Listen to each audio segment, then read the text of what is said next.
Good evening and welcome to Bosse Field for game number 2 between the Otters and the Boomers. It was all Schaumburg last night. Evansville trying to bounce back. A struggling offense against a red-hot pitching staff right now seems to make for a very lopsided matchup, leaning towards Schaumburg. Griffin, Epstein alongside Lucas Daunhauer, our director Michael Rust.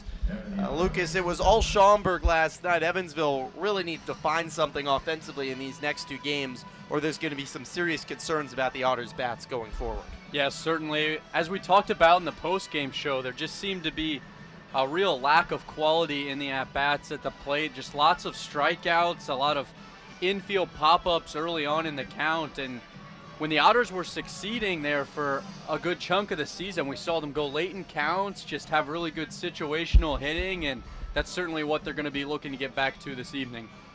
Boomers, on the other hand, they are coming off back-to-back shutouts now. Their starters have been terrific. Last night, Kobe Schlotman, their ace, was fantastic. Their bullpen did not allow a run either, and with their bats, it really came from a surprising source. Blake Grant Parks, who'd struggled most of the season for Schaumburg in the 8th spot, had 3 of their hits, 2 of the runs, including the solo home run to get it started. And the Boomers, red hot right now. They've won 8 of their last 11 games and are sitting in 2nd place in the Frontier League West.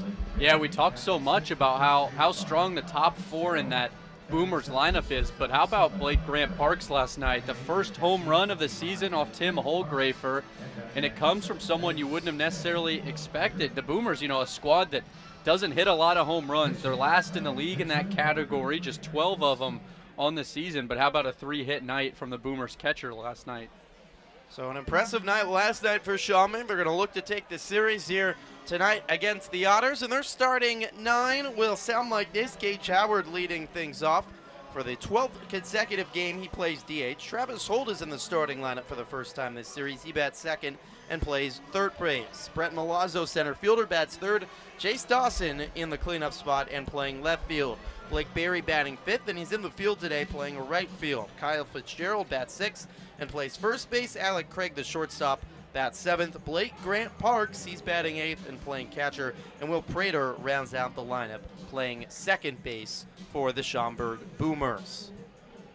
So that's the 9 for Schaumburg. They're 14-9 on the season, 8-3 in their last 11, and looking to win their 3rd straight road series with a win tonight. On the other side for Evansville, they're 9. It starts off with Noah Myers, the left fielder. Ethan Skinder bats 2nd, the 2nd baseman. Dakota Phillips bats 3rd and plays first base. Jeffrey Baez in the cleanup spot. And DHing today, Kona Quiggle bats 5th and plays center field. Jomar Reyes bats 6th and plays 3rd base. Brian Rosario will make his series debut after a day off yesterday. He plays right field, batting 7th. And Jake Green batting 8th and catching. Also making his series debut, George Khalil rounds out the lineup, batting 9th and playing shortstop. So that's the 9 for the Otters. Their offense really struggling right now. Evansville has not scored a run on a ball in play in 27 straight innings and shut out in 2 of their last 3 games and 3 of their last 5. So we talk about the bats. We'll turn to the pitching matchup tonight. It's Eric Glickstein for Schaumburg and Parker Brahms tonight for Evansville. He was with the Otters last season before being signed by the Reds. Comes back to Evansville, was dealing with an arm injury the first month of the season. Comes off the IL today to make a much anticipated first start of the season. Yeah, I know everyone in the ballpark so excited for Parker Brahms. What a great season he had last year. 5-1 record with the Otters, and then he pitches for the Reds in the Arizona Complex League, and he had some success there. 3-0 record, just a 2.70 ERA, and he just seemed to be pretty successful wherever he's ended up in his career. And it's always great to see guys who are really persistent and work their way back from an injury, and I know he's just got to be buzzing to get out there back on the mound here at Bosse Field. And on the other side, Aaron Glickstein, the righty for Schaumburg, experienced player coming back for the Boomers for his 2nd year. He's been excellent so far this year with a 2.08 ERA. Yeah, hasn't gotten all the decisions, just a 1-1 record, but he's pitched so well recently, especially last game against Trois Rivières. He went 6 1/3 and just allowed 1 run, 5 hits. He's been very good at limiting the walks, just 2 of them on the season. So another good pitching matchup. It's just been really entertaining here in the first 2 games of this series. So the Otters hoping to bounce back tonight and tie this series up at a game apiece. Schaumburg trying to take this series tonight. It's a great crowd on a Saturday night. When we're back with first pitch on the other side. You're listening to Evansville Otters Baseball on the Otters Digital Network and watching on Flow Sports. With the singing of our national anthem this evening, performed by Maria Morris.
That was Maria Morris singing the national anthem on a Saturday night here from Bosse Field in Evansville, Indiana. Second game between the Frontier League West rivals, the Schaumburg Boomers and the Evansville Otters. Otters tied for third in the Frontier League West with the Yalls a half a game back of Schaumburg, who's in second. They're 2.5 back of the Gateway Grizzlies atop the standings. So Parker Brahms on the mound for the Otters tonight. We talked about Brahms a little bit in the pregame, making his debut for Evansville tonight after an excellent start last year with the Otters before he was rightfully so picked up by the Cincinnati Reds. Last year with the Otters, 9 starts, 8 of them were quality starts. He was 5-1 with a 2.55 ERA. Just really lights out from any metric last year for Brahms. Lives in Sacramento, California now. Was one of the best pitchers in Sacramento State history and a native of Calabasas, California in Southern California. Around him on the diamond, Jake Green is starting for the 10th time behind home plate for the Otters today. Dakota Phillips moves over to first base. Ethan Skinder at second. George Khalil at short. And Jomar Reyes at the hot corner at third. Noah Myers in left. Kona Quiggle in center. And Brian Rosario is in the lineup in right field as Jeffrey Baez is in the DH spot today. Hoping to replicate some success for Baez. He was in the DH spot on Thursday when he had 2 home runs. Beautiful night for baseball. Crystal clear skies, a light breeze blowing out to left field tonight. Good crowd here at Bosse Field. Expected to be rainy tomorrow, but fans soaking in the sunshine this evening with temperatures just over 82 degrees this evening. Gage Howard, lefty batter, will lead things off for the Boomers here in the top of the first. Brahms staring into the sunshine, looking in at the lefty Howard. Ready, kicks and throws. His first pitch to Howard is outside for a ball. And we're underway here in the River City. Otters in their home blues today after wearing the themed triplets jerseys yesterday as Howard takes a strike at the knees. 1-1. Blue tops with Otters written in white across the chest, white numerals on the back, white pants with white shoes, a white cap with the bluey on the front, and a blue brim. 1-1 pitch is inside for a ball, 2-1. Schaumburg with their same uniforms as yesterday, gray tops and bottoms with orange piping, Boomers written in black across the chest, with black numerals, black shoes, and a black helmet, with a orange brim to top it off as Howard takes high 3-1. You can imagine for Brahms here, a lot of emotions and excitement has been going through his head all day, as this is his first competitive start since last September with the Reds Arizona Complex League team. Takes a strike at the letters, does Howard, and it's a full count. Yeah, and I'm sure that moment's that much more special that he gets to do it here at Bosse Field and not somewhere on the road, and I'm sure that was by design by Max Peterson and Andy McCauley. Howard calls time before facing this payoff pitch.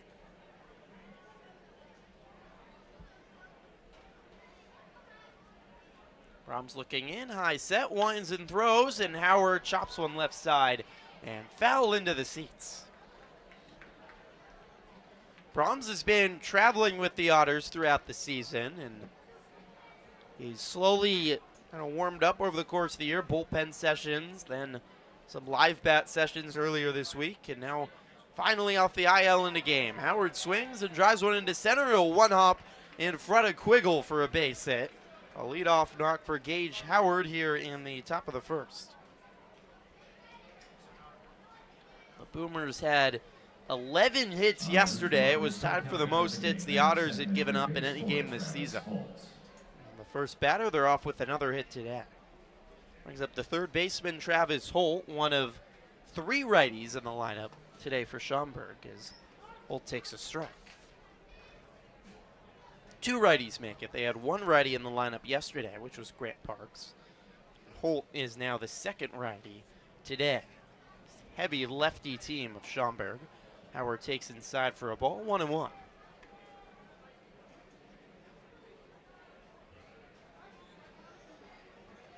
Brahms working into the stretch quickly here in the top of the first. Casual step over to first, or a toss over to first, I should say. Howard back in the bag safely ahead of the tag.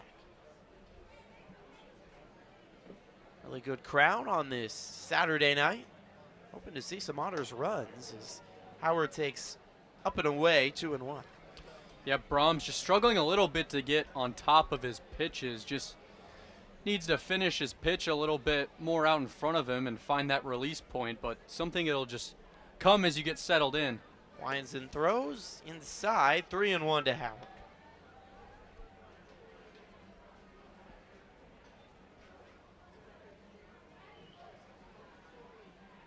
Howard over at first with a 3-stride lead. Phillips holding him on the bag. Brahms comes home, and it's high for ball 4. Holt works a walk, and the first 2 batters have reached against Parker Brahms here in the top of the first inning. Third in center field, 6, Brett. Yeah, you just got to find that release point. He's still leaving everything high above the zone, and just a mental aspect you have to deal with when you're coming back from an injury is it might not go as smoothly as you planned when you first get back out there and throw live pitches to a real batter. Milazzo is the batter, shows bunt and lays one down the third base line. That goes foul. Green just swipes his hand at it and knocks it to the Schaumburg dugout. That's the smart play. Why pick it up when you could just touch it? Yeah, you don't want to leave any doubt in the umpire's mind sometimes. You don't want to accidentally fumble it in a way that looks like it's in fair territory. So a smart move there just to swipe it into foul territory. Leave no chance for a miscue.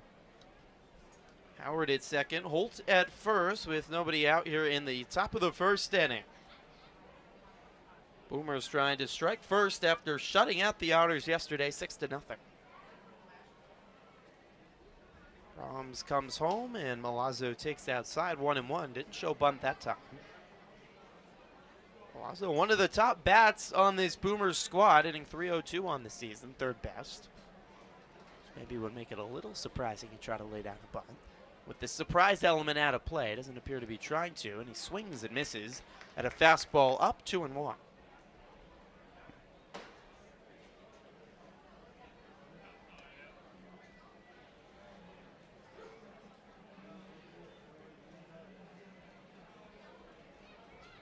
Brahms working on the far right side of the rubber tonight. Brown beige glove. The sun right at the top of the mound right now. The 1-2 is chopped left side and out of play. Overhead foul ball brought to you by X Construction Shoes. Good battle early by the Boomers. That's what we saw. Really, it felt like all last night. For a game that had just 6 runs in it. Took 2 hours and 58 minutes last night. That was in big part to Schaumburg's long, patient at-bats. 1-2, swing and a miss by Milazzo. A fastball up for Brum's first out of the season. American Bank strikeouts. 88 miles per hour for Parker Brahms. One away brings up Chase Dawson, the left fielder. Howard still at second and Holt at first. The 2 hour and 58 minute game yesterday was the second longest Otter game of the season, which felt weird in a game that didn't have very much action. As Dawson takes side for a ball, 1-0. The Otters only worked 1 walk yesterday, while Schaumburg was able to work 6 of them, and it was just a barrage of hits. They had 11 hits, and 10 of them were singles. 1-0 is swung on and driven into left center. Over is Myers, in his Quiggle, and he makes the catch, 2 away. Good communication by Miles and Quiggle there. They almost looked like they were on a collision course for a second. Myers cut back to allow Quiggle, the center fielder, to cut in and make the play, 2 away. Yeah, really good play by Quiggle out there to work his way off to the right, sun in his eyes, but makes the play look a lot easier than it was. So with 2 away, it brings up Blake Berry, the right fielder. Righty takes the first pitch, strike from Brahms.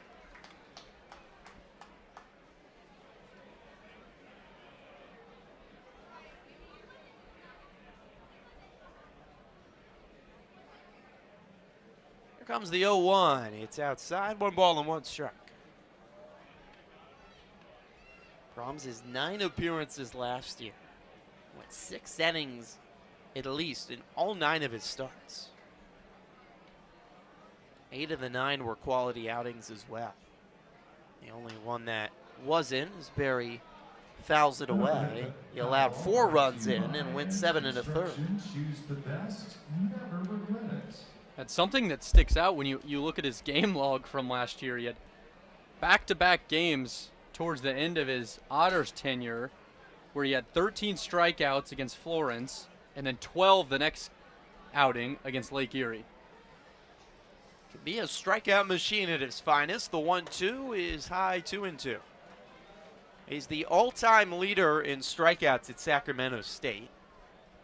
And the Hornets have a strong baseball program as well. And it was really only about 3.5 years he was with Sac State, as his senior year was cut short due to COVID. The 2-2, breaking ball. He is at the letters for strike 3.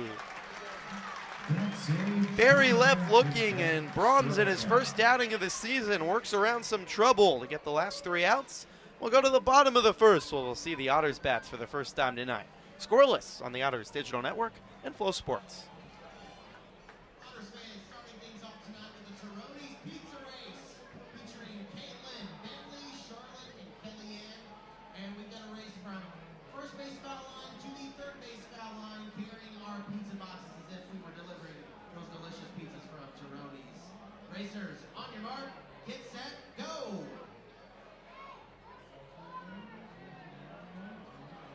Featuring the fastest man alive.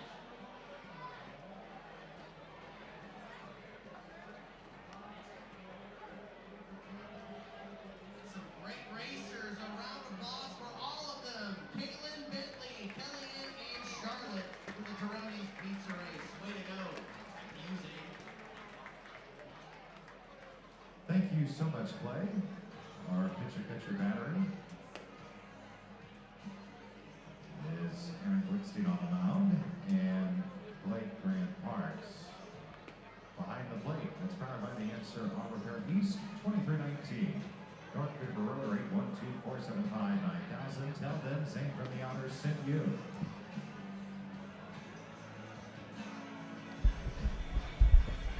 Back at Bosse Field for the bottom of the first inning as Aaron Glickstein makes the start tonight for Schaumburg against the Otters. We're scoreless to start the bottom of the first.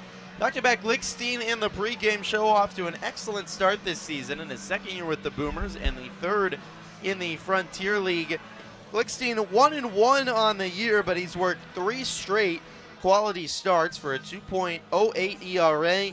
Struck out 19 batters with just 2 walks in his 26 innings of work. Gotta love those numbers if you're a Boomers fan. Yes, certainly. And one thing that's interesting about Glickstein, pitched collegiately in the America East Conference with Stony Brook, but he worked as a reliever there, so was transitioned into a starter in professional baseball. Well, Myers takes the first pitch low for a ball. Started at the bottom of the first. You often see it the other way around. Exactly. 1-0 is swung on and hammered by Myers down the right field line. A fair ball rolling to the dirt and the wall. Myers hustling to second with a stand-up double. Doing a little dance over at first, putting his arms in the air, twirling around, and that's the way the Otters wanted to start this game after a sluggish last few games offensively. Yeah, saw a lot of somewhat lazier swings last night, but Noah Myers puts an 0-for-4 night behind him and jumps all over the second pitch he sees there. Glickstein working really fast on the mound. He's on the mound almost as way before the batters are in the box, and he's ready to throw with about 18 to 15 seconds left. Ethan Skinder stands in and takes a first pitch strike from Glickstein. Otters had just 1 extra base hit yesterday, a double by Quiggle. Already have 1 here today. Glickstein on the right side of the rubber comes home. Skinder swings and pops one up into very shallow center. Coming in is Milazzo, and the center fielder makes the catch on a jog, 1 away, and nowhere deep enough for Myers to go anywhere at second. Around Glickstein tonight, Blake Grant Parks making his 2nd straight start at catcher. Kyle Fitzgerald at first, Will Prater at second, Alec Craig at short. Travis Holt starts at third base. In the outfield, Chase Dawson in left, Brett Milazzo in center, and Blake Berry in right field after DHing yesterday. Glickstein on the far right side of the rubber with a black glove comes home for a first pitch strike to Dakota Phillips, the lefty. 1 out and 1 on. Phillips, somewhat of a bright spot in last night's game. Reached base 3 times. He put some really quality swings on some balls and then worked a walk as well. Glickstein comes home. It's outside. 1 and 1. Long black curly hair tumbling out behind the cap of Glickstein and all the way down to his shoulders. Well, maybe not to his shoulders, but at least to his back. It's long hair for certain. On a hot summer's night, the 1-1 by Phillips is hammered out to right. Back is Berry. It is off the wall. Myers hustling around from second. The ball is relayed in and cut off, and the Otters strike first tonight.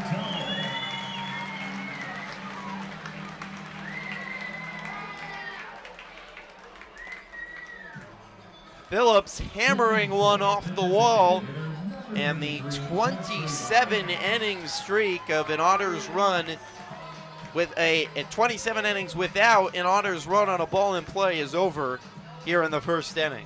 Yeah, more of the same from Dakota Phillips. Swing looked so similar to the ones we saw from him last night. A pitch hanging over the outer half of the plate, but he goes out and gets it in front of the plate and gets a hold of that to right field. Jeffrey Baez steps in and takes the first pitch outside for a ball from Glickstein. Glickstein working out of the stretch, and what a stretch it is, leaning all the way down towards the mound and firing home now for a strike to Baez. His back nearly at a 90-degree angle, and his right arm dangling all the way down towards the dirt. Now raises up, comes set at the chest, and fires home. Baez fouls one back, 1-2. Double by Myers and a double by Phillips have put Evansville in front here in the bottom of the first, 1-0. 1 out. The Otters, after a really dreadful night at the plate yesterday, I was really interested to see how they would respond today, and so far so good with a run here in the first. 1-2. Baez swings and drives one to right center. Back is the center fielder Milazzo and makes the catch a few steps from the track. Phillips took off from second base instead of holding to try to tag. And so he has to retreat to second base. That might have been a tag opportunity if he had stayed on the second base bag. Instead, 2 outs, and Phillips remains at second with Quiggle coming to the plate. Kona Quiggle, the one other bright spot yesterday for the Otters, with 2 hits and a double. First pitch to the lefty is in for a strike.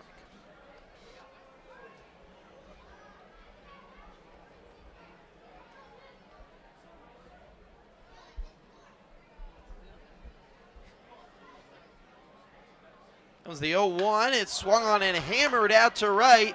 Working to his left is Barry and making a running grab. Otters got great contact on every single pitch they hit. A hard hit ball by Quiggle, but right to Barry. Evansville, though, scores in the first. An RBI double by Phillips to put Evansville in front, 1-0 through 1 on the Otters Digital Network and Flow Sports. As we get our racers ready to go, we kind of jump in the sack.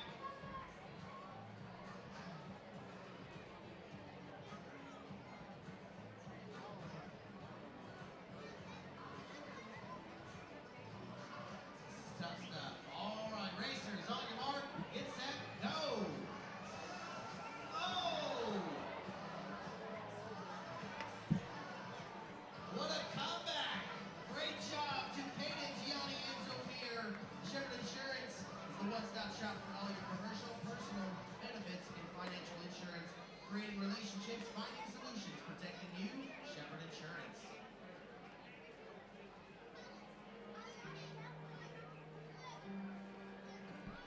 It's time to see who gets to upgrade to the Ashley Furniture Best Seats in the House. Our lucky winner will get to spend the rest of the game with the best seats in the house. I say congratulations to Jackie Knight. Come on down and sit in the best seats in the house and enjoy the view for the rest of the game with your feet picked up.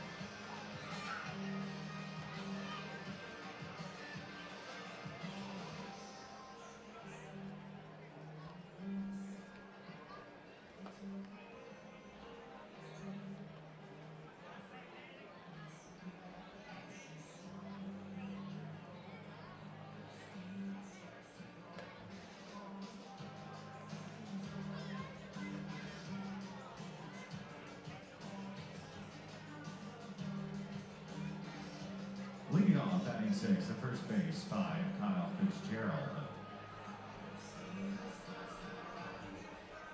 Welcome back to Bosse Field. Beautiful Saturday night for a little bit of ball.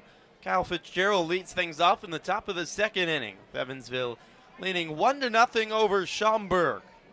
Doubles by Myers and Phillips in the first inning, putting the Otters in front. Parker Brahms fires home a first pitch high to Fitzgerald. One of these few other righty batters in the lineup today for Schaumburg. One of 3. He swings and misses. That's 1 ball and 1 strike. Fitzgerald pinch hit yesterday and had an RBI base hit in the 8th inning. It's 9 of 11 different batters that came to the plate yesterday for Schaumburg had hits, and 10 of them reached base. Breaking ball is high, 2-1. Shadows have crept over the mound onto the back half of the grass of the infield. And Brahms no longer having to stare into the sun. Lines and throws, swung on by Fitzgerald, popped up on the infield. Khalil looking up and making the catch on the back half of the dirt. The shortstop with the first out of the second. Brahms still working on finding that release point. You can just tell by his reaction after some of these pitches that he's leaving high. He's just not super comfortable with where he's releasing the ball. Still a little bit of a work in progress, but he's getting the job done thus far. It's going to be an adjustment, your first start back. And Craig swings at the first pitch, lines it right at the right fielder Rosario, who's staring into the sun. Makes the catch, 2 away. Smart by Rosario. He's brought his sunglasses out today. He needs them. I let Craig out on the very first pitch. And quickly 2 down here for Brahms in the second. When he pitched with the Reds organization, the Arizona Complex League, he was primarily a bullpen guy. 6 of his 7 appearances out of the bullpen, as Blake Grant Parks takes inside for a ball, 1-0. He actually was even kind of served as their closer at times. He finished 4 of their games, including a save. 1-0 is inside, 2-0. Which you don't think of it. You look at the pitch makeup of Brahms, and he's not a flamethrower, so you don't really think of him as a closer.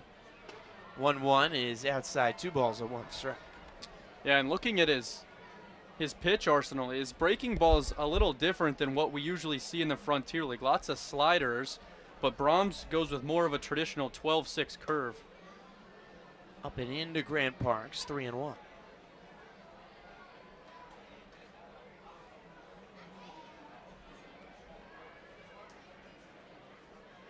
Has 2 strikeouts to start for a guy that could become a strikeout machine when he comes best. The 3-1 is chopped by Grant Parks. Up back to the mound. Brahms fields it, throws to first in time for the out.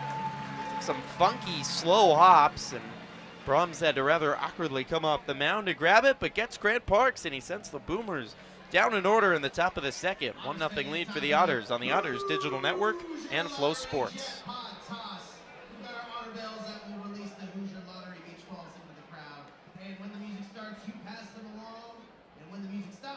Everybody 18 or older that is holding the ball will win a $30 Hoosier Lottery prize pack. DJ Zane, let's get it. I feel heroic, stronger.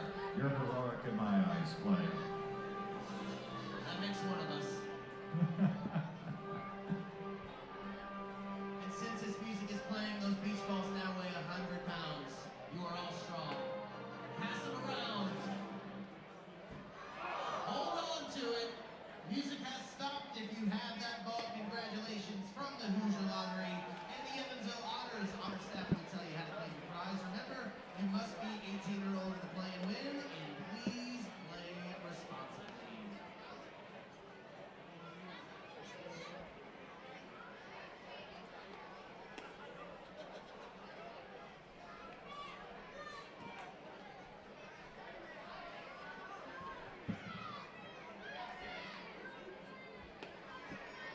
Hey, Spider-Man in the house. There he is. It's Superhero Night with our friends from Old National Bank. Great to have Spider-Man and all of our other superhero friends in the park tonight.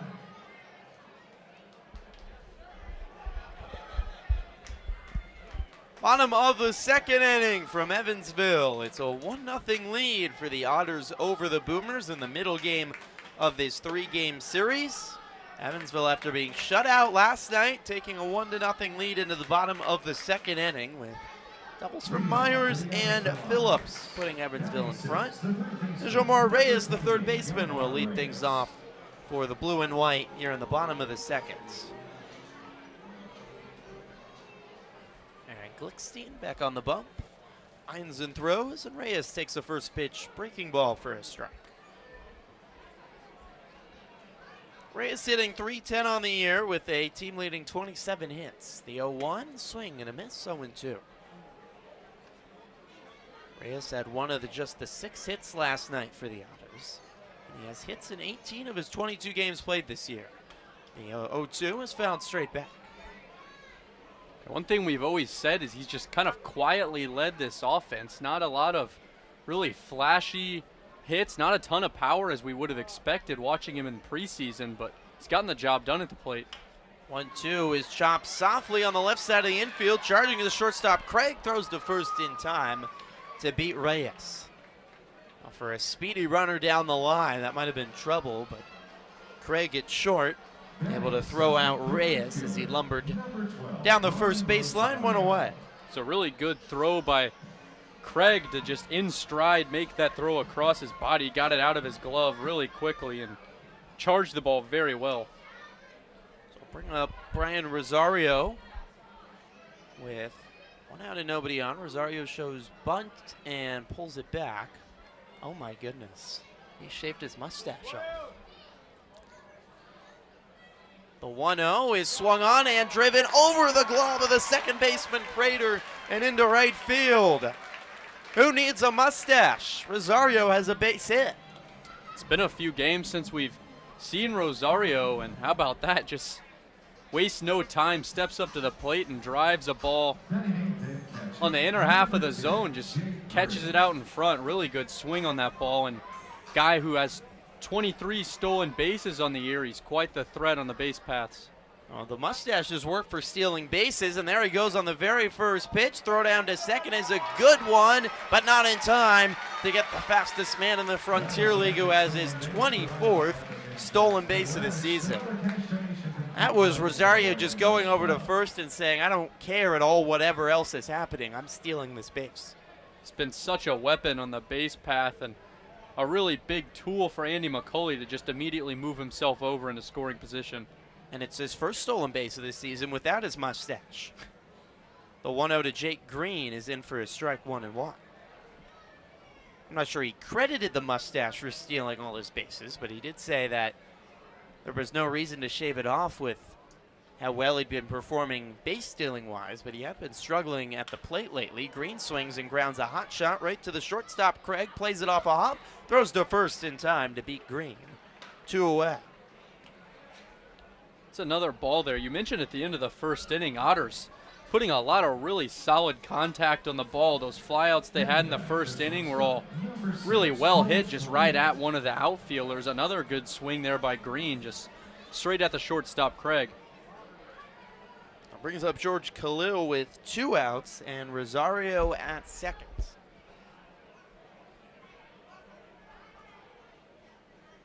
First pitch to Khalil is at the letters for a strike.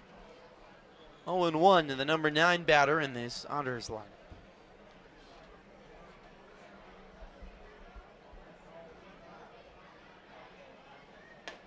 Khalil takes outside, 1-1. Rosario with his 24th stolen base is one more away from reaching the halfway point to getting to the Evansville single season record of 50. Continues to be on pace, even though this is his first stolen base of the week. The 1-1 is fouled back into the glove of Grant Parks and looks to be in a little pain. It might have nicked him on the arm as well. 1-2. Home plate umpire Drew Taylor tonight out to give a fresh ball to Glickstein and clean up home plate as well.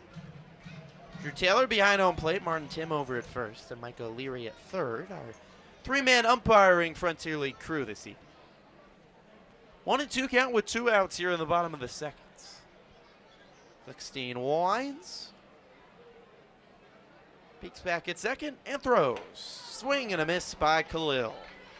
Breaking ball fools Khalil, and it's the first strikeout of the day for Glickstein. A base hit for Rosario, but the Otters can't bring him home. They lead 1-0 through 2 on the Otters Digital Network and Flow Sports.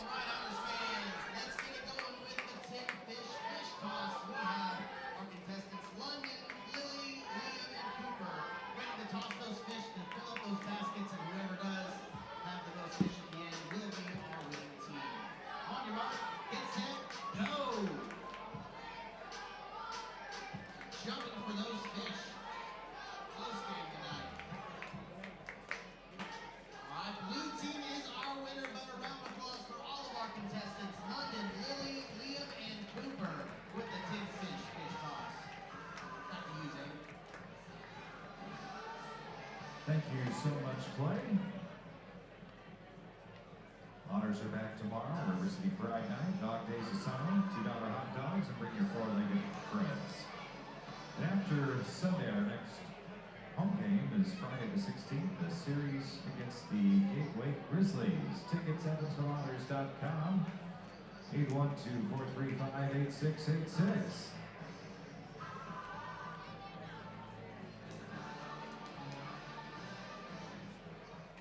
Good to see Aaron Hancock here, getting all the footage of our superhero night to chronicle for 14 minutes later this evening.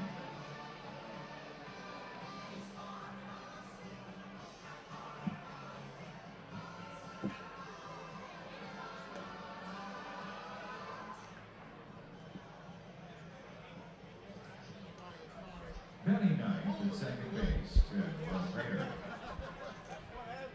Move to the top of the third inning from Evansville. 1-0 lead for the Otters over the Boomers. The middle game of this series. Parker Brahms is back on the mound to face the final batter in this lineup for Schaumburg. Will Prater, the second baseman. Lefty batter. Brahms readies, kicks and throws. First pitch in for a strike to Prater, 0-1. Otters with a run in the bottom of the first on a double by Myers. And then Phillips bringing him home with a double off the right field wall.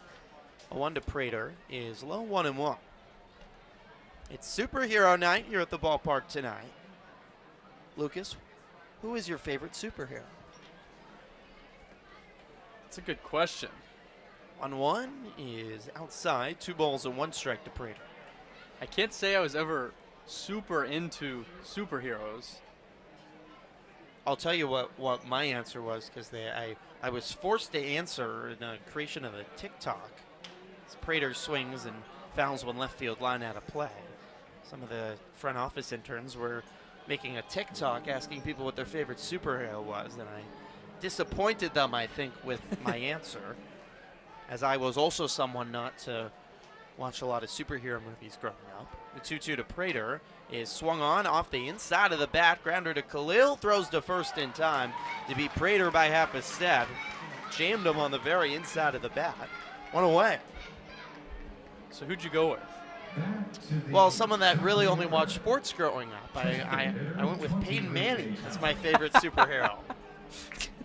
Because I don't believe he's human. He's a superhero. A popular answer in the state of Indiana. It'd make people So- happy, too. One of my favorite athletes growing up. Seemingly the perfect human. He's too perfect to be human. Gage Howard takes low for a ball with 1 out and nobody on here in the top of the third. 1-0 lead for the Otters. I guess I'll go with Batman, but I'm not sure we've seen Batman around the park I tonight. haven't Have seen you? Batman, no. I've seen Spider-Man. Howard takes Here's eye. Batman right here. Oh, there he is. And he's wearing an Indiana Hoosiers shirt, too. Maybe I don't like Batman. Who knew Batman was a Hoosier? I didn't know Batman was an Indiana Hoosier. The 2-0 to Howard is on the outside corner for a strike, 2-1. I think I saw the Hulk as well, and then I saw a couple I honestly didn't know. 2-1 to Howard is fouled away, 2-2. Wonder Woman, she's pretty cool. Was she here? I have not seen Wonder Woman. Wonder Woman's a tough draw to get. We haven't seen any super villains either, so No. we should be plenty safe with how many heroes are present. Though some heroes could be villains too, right? Howard calls time behind home plate. It's a 2-2 count with 1 out in the top of the third and nobody on. Evansville leading 1-0. We watched Transformers on the bus last weekend on our trip up to Joliet. Here comes the 2-2. Howard swings and grounds one left side. Khalil backhands it, bobbles it, and it falls back onto the dirt. Howard is aboard at first. An error going on Khalil. It's just its third of the season. Tried to backhand it. It was nearly all the way out in left field. It was going to be a tough play anyways, even if he was to collect the baseball. I think it's going to go down as a hit. A ball that you'd think could have been fielded. It was hitting the hole. Did he say hit? He did. Oh, I got to check my hearing. My goodness. Hit or error, what do you say? Travis Holt takes the first pitch strike. I'll go with a hit there. It was hit deep into the 5-6 hole. It's a play that you'd expect a shortstop to make, but it's not an easy one. And if a hitter finds a hole, you got to reward their average, I think. It's like if a mouse finds what's it called? A mouse finds a cookie? That's not the name of it. Holt takes a strike, 0-2. If you give a mouse a cookie? Yes, that's what I was thinking of. Speaking of our childhood, I don't know why that came into my head when you said that. Not sure I remember the premise of the book. Well, a mouse must find a cookie. The 0-2. Holt swings and misses a fastball up and away. 2 away. Brahms made him look silly. It's the third strikeout of the day for Brahms. Pumped a couple more miles per hour on that. Touched 89, almost almost 90 miles an hour Brett Milazzo. on that 2-strike fastball that he just lifts up out of the zone. Gets a really good hitter to chase it. Brett Milazzo, the center fielder, lefty batter to the plate. Brahms steps off. Good pickoff throw over to first, and Howard just barely back safely on the tag from Phillips. It's been close a couple times getting guys. He likes to step off just the second he steps onto the mound or as he's in the process. He does it a second time, but it's thrown away under the glove of Phillips and rolling off the fence down in the Otters bullpen, and Howard goes down to second. A little too much of a sneak attack that time from Brahms. It surprised Phillips and flew right by him. I think Phillips was probably especially surprised because he did it 2 straight times and wouldn't have another pickoff throw available if everything had gone according to plan there. So now Milazzo faces his first pitch. It's outside for a ball. It's only second or third time this year we've seen a guy go with 2 pickoff moves with the 2 that you're allotted on the mound to a specific runner on a base. 1-0. Outside 2-0.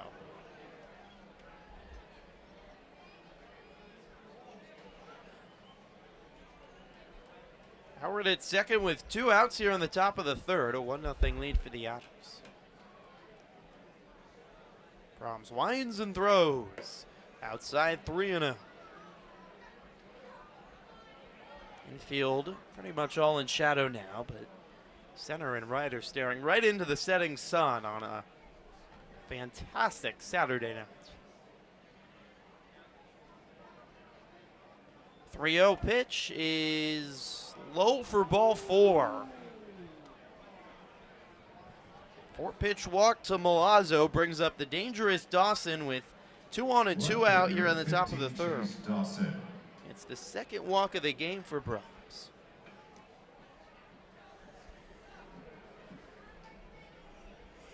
So Dawson to the plate. He flew out to center his first time up.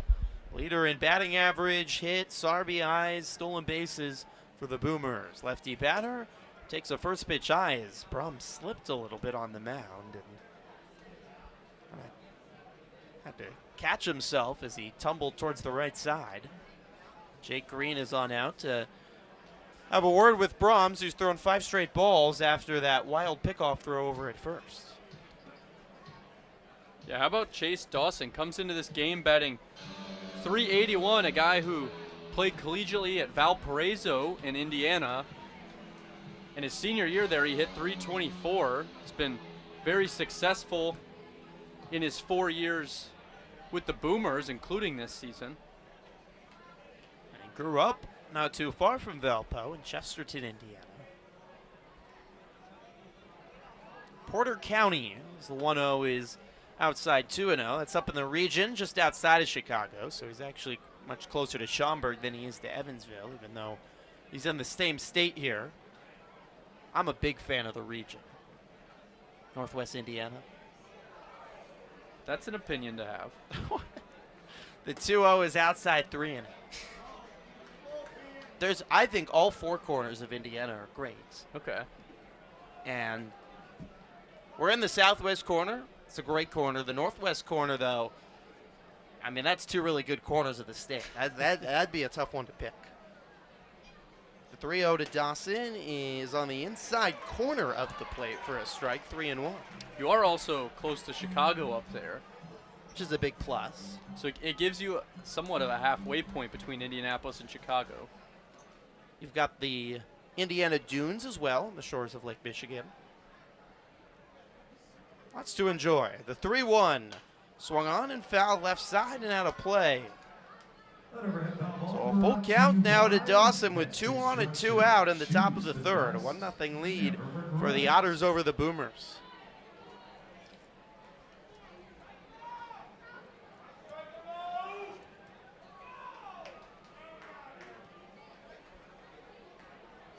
Brahms winds and throws, swung on and ripped down the right field line, but hooking foul. Bouncing off the Sammy's corner sign in the right field line corner. Dawson narrowly misses one. That was 95 miles per hour off the bat.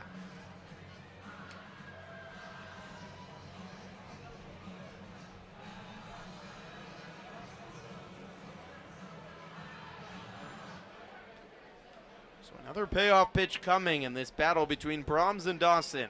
Brahms sets just above the belt. Peeks back at second. Kicks and throws. Swung on a blooper into left. Coming in. Myers, and it will one hop in front of him. Howard will score from second. And Schaumburg has tied it on a bloop base hit from Dawson. That's another great example of, talked about in the pregame show. You mentioned it just felt like lots of quality at-bats from the Boomers yesterday where they're going deep in the count and fighting off pitches. Another example there from Dawson, such a hard hit foul ball a couple pitches before. And a lot less traditional of a swing there. He just kind of sticks his bat out, but he gets the job done, finds a hole out in left center. And with the runners going into motion with 3-2, 2 outs there, doesn't have a chance, ties the ball game up. Quick meeting at the mound between the Otters pitching coach Max Peterson and the rest of the Evansville infield. And this is probably the earliest I've seen all season the Otters bullpen get into motion. James Crick is starting to throw in the Otters bullpen. Now, being Brahms' first start, not just of the season, but all the way since last fall in the Arizona Complex League. It's not going to go as long today as Blake Berry stands in and takes the first pitch low for a ball, 1-0.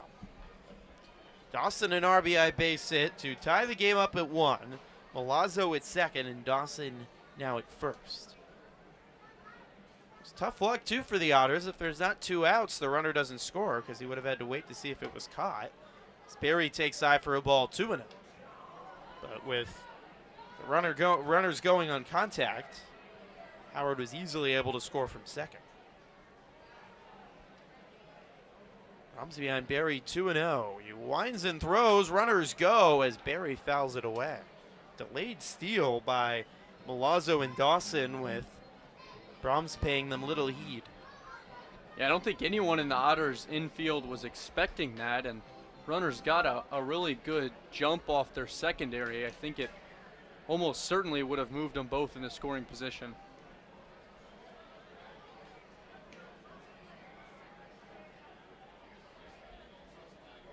2-1 count.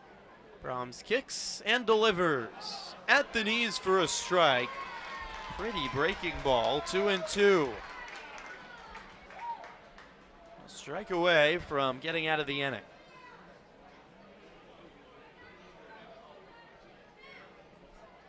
Peeks back at second and comes home. It's well outside for ball 3. Brahms hops up and looks up at the air in some frustration. Missed his spot there.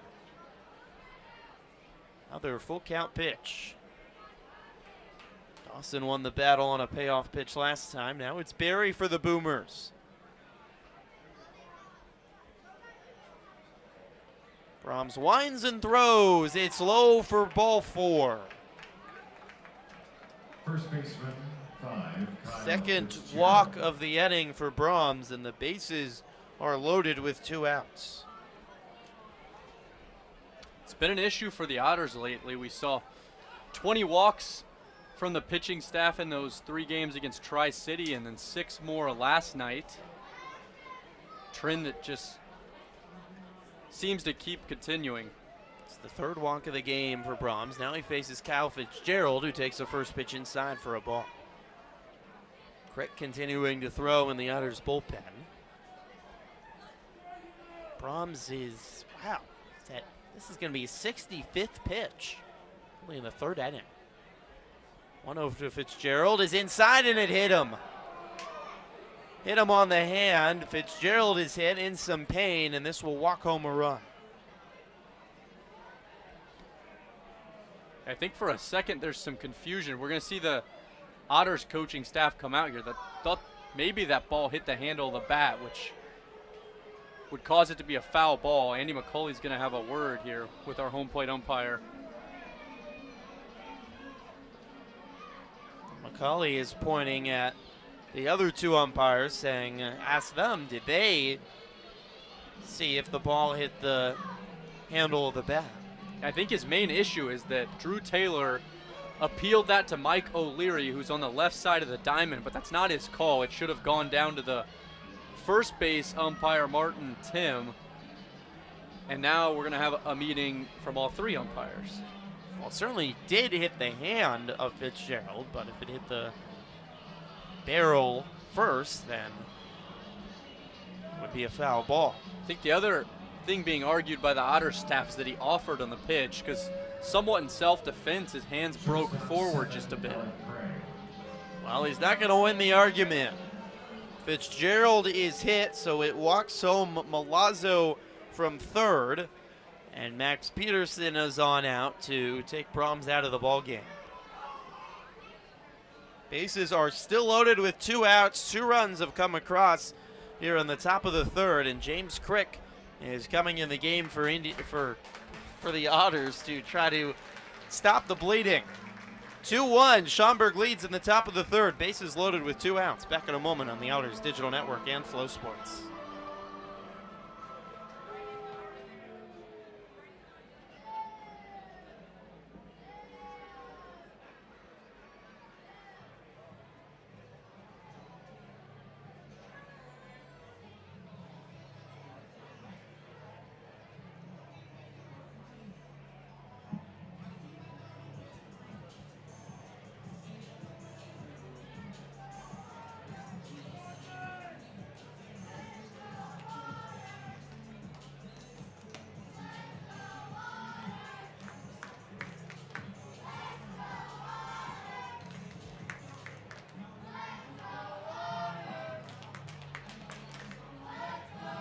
Otters call the bullpen.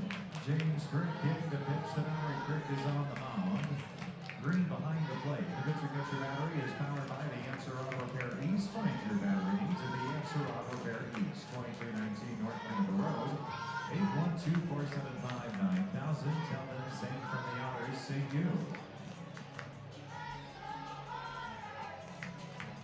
Back at Bosse Field, where Schaumburg has taken a 2-1 lead in the top of the third inning. Evansville starter Parker Brahms has been pulled, and James Crick into the game for Evansville. Crick has been fantastic this season for the Otters in 10 appearances, 13 and a third innings pitched. He's allowed just 1 earned run. That was on a home run at Quebec. Just 6 hits, 12 strikeouts. Has struggled with his command a little bit more of late. Has 8 walks. He is a good guy, though, to go to try to get an out, because he's been very effective at that all season long. Alec Craig, the shortstop, coming to the plate with the bases loaded at 2 outs. Schaumburg has scored 2 here in the third. The Otters looking for the last out of the inning. Crick on the right side comes home. A first pitch inside to Craig for a ball.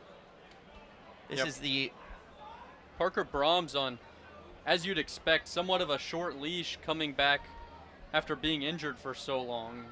Earliest we've seen an Otters starter come out this season. A 1-0 is popped up by Craig high on the infield. Reyes drifting over, a few steps to the left of the third base. Bag makes the catch for the third out of the inning. So Crick does his job, gets the last out, and no more damage is done. 2 come across for Schaumburg in the inning. They lead 2-1 on the Otters Digital Network and Flow Sports.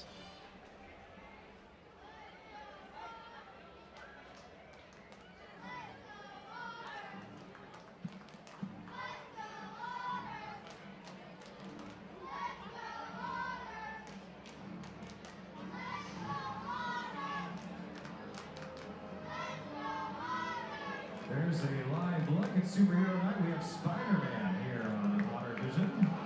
Charles Smith capturing Spider-Man. Playing the Spider-Man theme and celebration. Great to have Spider-Man and all of our superheroes here at the ballpark.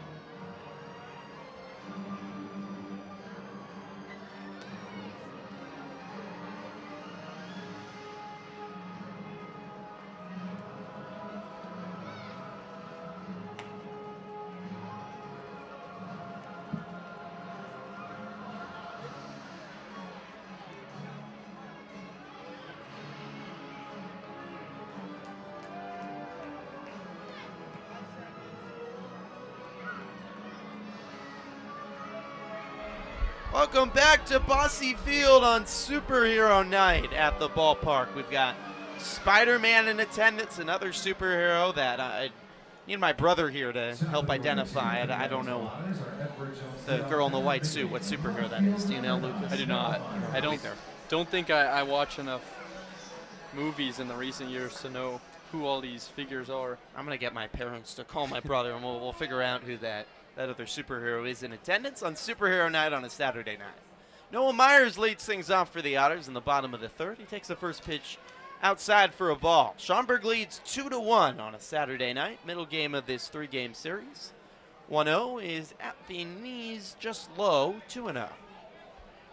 First time through the lineup for Aaron Glickstein of Schaumburg. He allowed 3 hits as Myers swings and grounds one hard but right at the first baseman. Fitzgerald gloves it and races to the bag to beat Myers 1 away. Hit on a rocket. Great job by Fitzgerald over at first base. Yeah, continuing trend. Lots of just hard hit balls from the Otters and just one run in that first time through the lineup, but a really good sign to see if you're Andy McCauley after last night. Skinder swinging away at the first pitch and hits it hard, but left side and out of play into the packed picnic tables down the left field line. Schaumburg, one of the top fielding teams in the Frontier League. 980, that's their fielding percentage. Third best behind the Otters and Joliet. Ethan Skinder takes high, 1-1. Glickstein working quickly, comes home low for a ball. 2-1 to Skinder. Sun mostly off the field now. Skinder jammed, fouls it right side. Chasing is the first baseman, Fitzgerald, but won't get there as it falls onto the green grass. Sunshine just kind of out on far center field and right field. A little bit of a hazy sunset.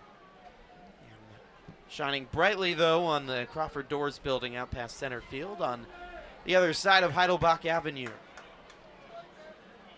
Comes the 2-2. It's a jam shot, pop up into shallow left. Back is Craig, and he makes the catch. 1 away, or 2 away, make it. 2 quick outs here in the third for Glickstein and the Boomers. The first baseman, number 7, Dakota Phillips. Brings up Dakota Phillips with 2 outs and nobody on at the bottom of the third. Phillips had a double back in the first inning for the Otters, and already 3 hits in the series for Dak. Lefty batter swings and misses at the first pitch, 0-1. Phillips kind of trying to pick up his batting average again. It's really been a slow start to the season for him, all things considered, hitting below 250 right now. 0-1 outside, 1-1. Has been effective at driving runners in, 22 RBIs, which is second on Evansville, but not hitting for average right now. 1-1 on the outside corner for a strike. 1-2. Yeah, came back after missing a good chunk of last season with injury, where he was just red hot at the plate and didn't necessarily immediately pick up where he left off. It was an all-star selection right before he got injured last year. Came back for the last few weeks of the year. Finished hitting .313, which was the best on Evansville. 1-2 is fouled away to stay alive.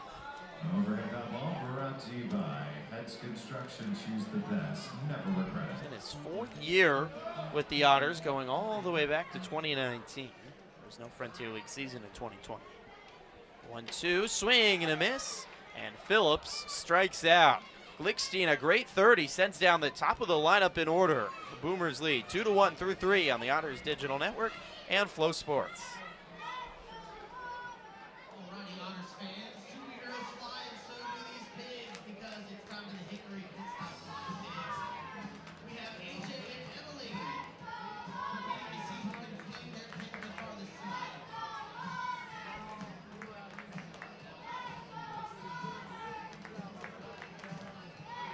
We'll start with AJ.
Frontier League Baseball on Flow Sports is brought to you by Budweiser.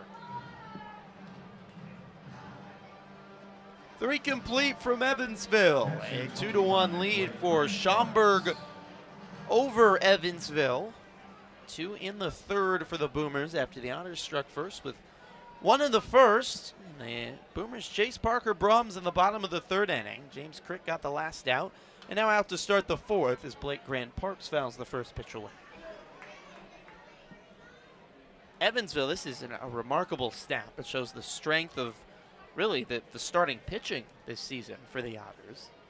As Crick ready on the mound, comes home. Swung on and chopped foul just to the left of the third base bag. Grant Parks beyond 0-2. No reliever has thrown more than 2 1/3 this season. John Beamer, the only guy to throw over 2 innings as any of the 9 relievers that have thrown this year for the Otters. Remarkable number. The 0-2, swing and a miss, 1 away. Yeah, that certainly speaks to how effective the starting pitching has been and the staff as a whole to be able to just rotate through. We see the relievers rotate through pretty frequently, and little different story here tonight. I'm sure Max Peterson is going to be looking for James Crick to eat up some innings coming in so early in a game. This is the earliest an Otter starter has exited. Every Otter starter before today had made it through at least 4. But Brahms, whose pitch count was nearly up to 70 and making his first start of the season, got an early hook when he got into trouble and started struggling with his command. First ball was high to Will Prater. Now he fouls the second pitch off straight back, 1-1.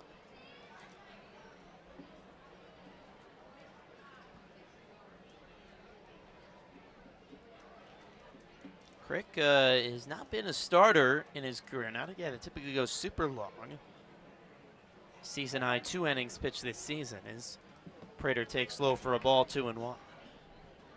Crick was a closer last year in summer ball in the USPBL up in Michigan, and was a relief pitcher at Hillsdale. As Prater swings and misses, 1-2.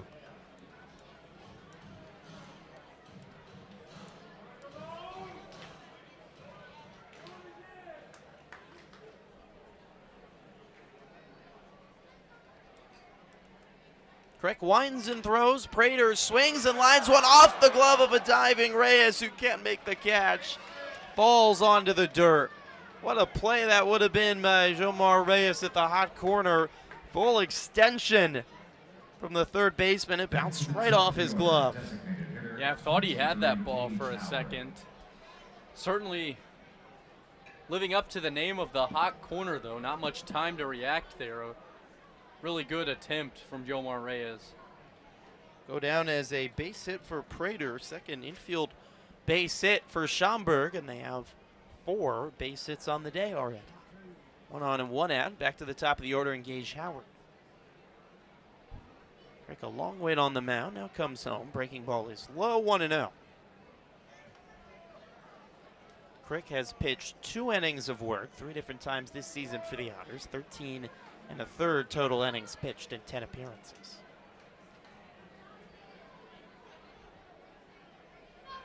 Otters bullpen's now quiet, so this could be maybe 3 innings asked of Crick tonight.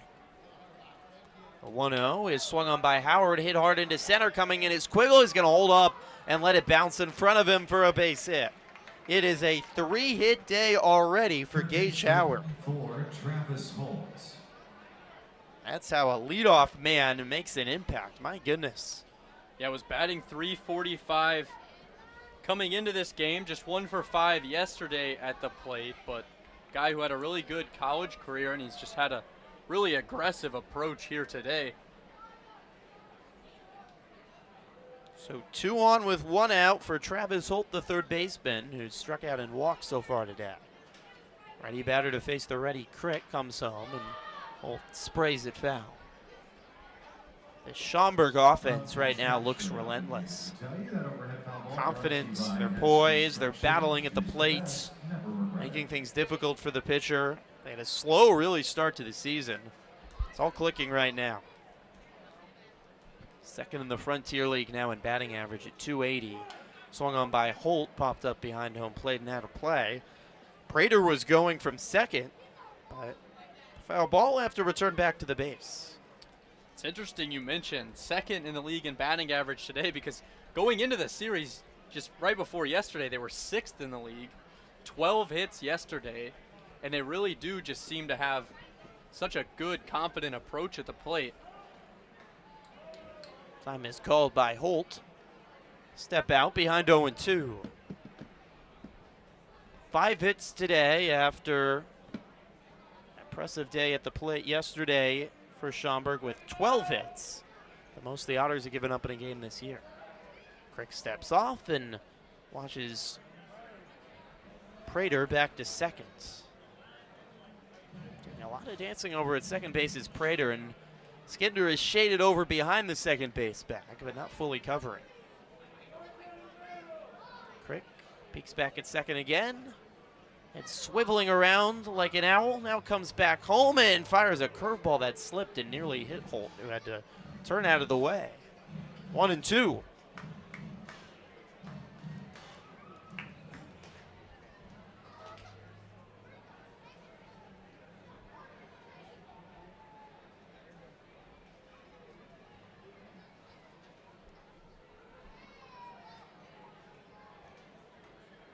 Here's the 1-2. It's a chopped right side past Skinder and into right field.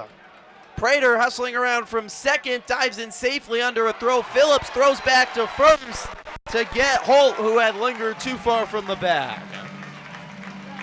Schaumburg scores. The Otters do get an out. Alert play by Green behind home plate.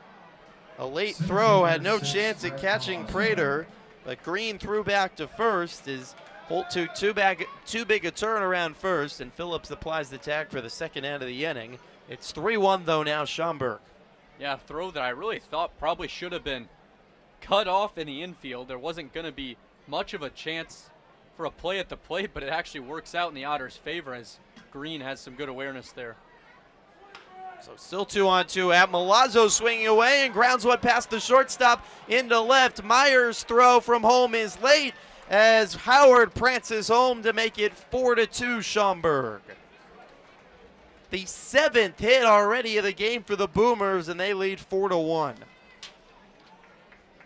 Yeah, and 3 consecutive hits from the top of the order. We talked so much yesterday about how big of a threat they are. Some really good averages. Howard, Holt, and Milazzo getting in on the action here. And 7 hits on the day for the Boomers already. So Howard scores from second on the base hit by Milazzo. That brings up Chase Dawson, and Crick slips on the mound. The ball goes all the way to the backstop. Down to second is Milazzo, who actually barely got back in time as it ricocheted right off the backstop and right back to Green, who made a pretty close throw. It's the second time we've seen an Otter stumble on the pitcher's mound today. Yeah, it is, and we saw a few relief pitchers slip yesterday as well. You wonder maybe if the dirt's packed in just a little too hard, or what the issue is with the surface there, because it's been a consistent problem the last 2 games. 1-0 to Dawson is in for a strike, 1-1. 4 base hits by the Boomers. They haven't done too much with any of these pitches. A lot of line drive base hits making their way out to the outfield. Yeah, it's how their whole season's gone too. Just 12 home runs, last in the league in that category. And not a ton of power, but just put a lot of good swings up there. Dawson shows bunt and pulls it back as it was in near the hands, 2-1. More action now in the Otters bullpen. John Vargas is starting to throw. He has been a starter so far this year for the Otters, so he's someone that could give Evansville some length, which they might need at this point. The 2-1 is inside, 3-1. Yeah, not what you were hoping for if you're Max Peterson. Wanted Crick to maybe eat up some innings after such an early exit from Braum, but the Boomers are a team that if you let them get hot against any pitcher, it just seems like they're going to carry it over to no matter who you put in. 3-1 count to Dawson. Crick comes home. Dawson swings and pops one up. Left side in foul territory. Khalil diving and making a basket catch. George Khalil, what a play, all the way over from shortstop, out well down the left field line, making a sliding basket catch for a much-needed third out of the inning. Schaumburg, though, adds 2, and they lead 4-1 as we go to the bottom of the 4th on the Otters Digital Network and Flow Sports.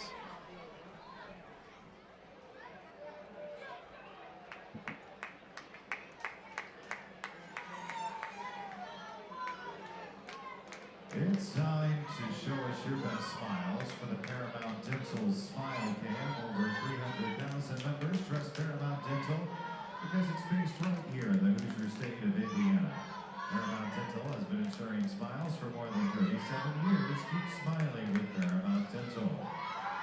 As we're smiling for Paramount Dental with our great ODN crew, you can check out Frontier League and the Evansville Otters on Flow Sports. The official streaming partner of the Frontier League. Never miss a game and follow along all the way to the championship. Visit EvansvilleOtters.com for links to watch and subscribe to all Frontier League and Flow Sports content. It's great to see all of our fans and friends here at the ballpark smiling on Superhero Night, courtesy of our friends at Old National Bank. Also saying hello to Warehouse Services. They're in left field in sections 1, 2, 3, and 4. 300 of them. Great to have you. Warehouse Services. Aiden Hahn, we mentioned earlier, celebrating his 9th birthday in section 17. Great to have you with us, Aiden. And happy birthday. Henderson Presbyterian Church in section 18. Great to have you with us at Bosse Field. And David Enterprises in right field. We'll have more shout-outs here later in the game. Great to welcome some of our group outings.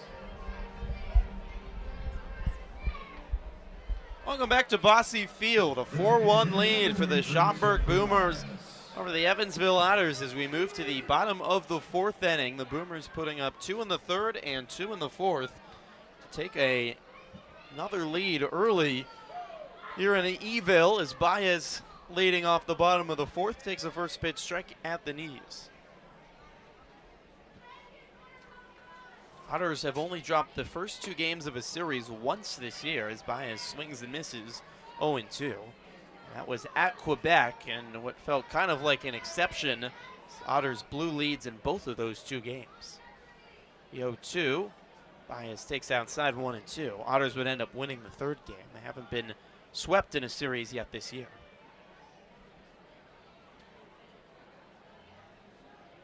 Glickstein is ready quickly on the bump, fires home high, 2-2. Glickstein was ready to go, and Baez hadn't even gotten back in the box yet. Yeah, we've seen a few Otters call time because Glickstein is ready to start his windup the second they get a single foot in the box. 2-2 outside and a full count.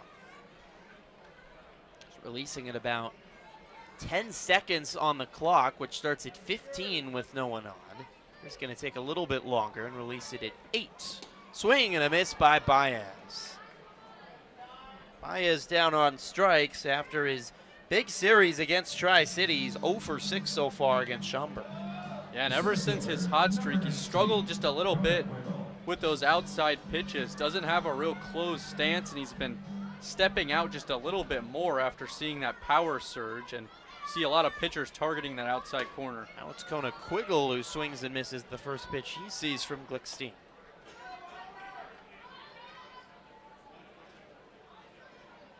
Glickstein winds and throws outside to Quiggle, 1-1. 1 out, nobody on. Bottom of the 4th, 4-1 lead for Schaumburg.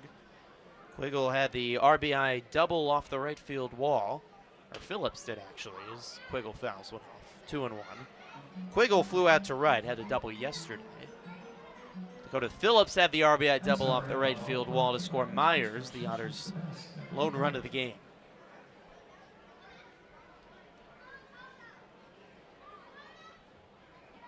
The 1-2 swing and a miss by Quiggle, 2 away. Glickstein is rolling. He struck out 3 in a row and now 4 on the game. Yeah, it seems like he's almost gotten better as the game's gone on, and another good performance from a Boomer starter, at least thus far. The final game of the last series, they threw a combined no-hitter, and then last night we saw Schlotman go 6 innings, no runs allowed, with 7 Ks. Omar Reyes swings and pops one up behind home plate. Catcher Grant Parks watches it bounce off the top of the grandstand's roof. 2 outs to nobody on in the bottom of the 4th. And the Otters' run in the bottom of the 1st inning was the first time that Schaumburg had allowed a run, going all the way back to Wednesday night against Florence. Gone pitching the 2 straight shutouts. The 0-1 is high to Reyes.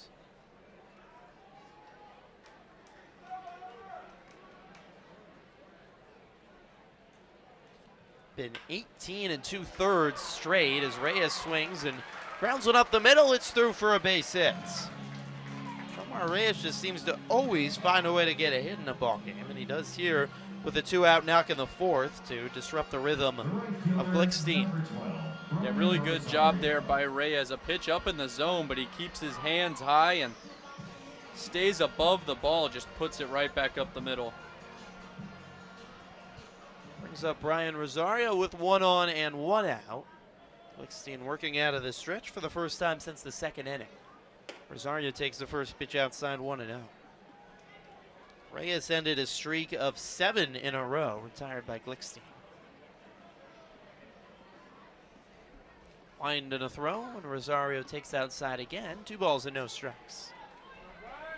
Shaking his head, the freshly shaven Brian Rosario. I honestly am not sure if he was walking down the street, I would recognize him.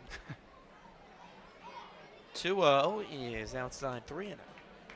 We're seeing all sorts of facial hair movements by this Otters team, with Rosario growing out a mustache for the first time to start the season. Now he's shaving it off. Austin Gossman started growing a mustache. Rosario takes a strike on the outside corner, 3-1. Troy Viola shaved his whole beard off the other day. It's nothing more superstitious than a bunch of baseball players. The 3-1 is at the knees for strike 2 and a full count to Rosario. Glickstein a strike away from a fine 4th inning.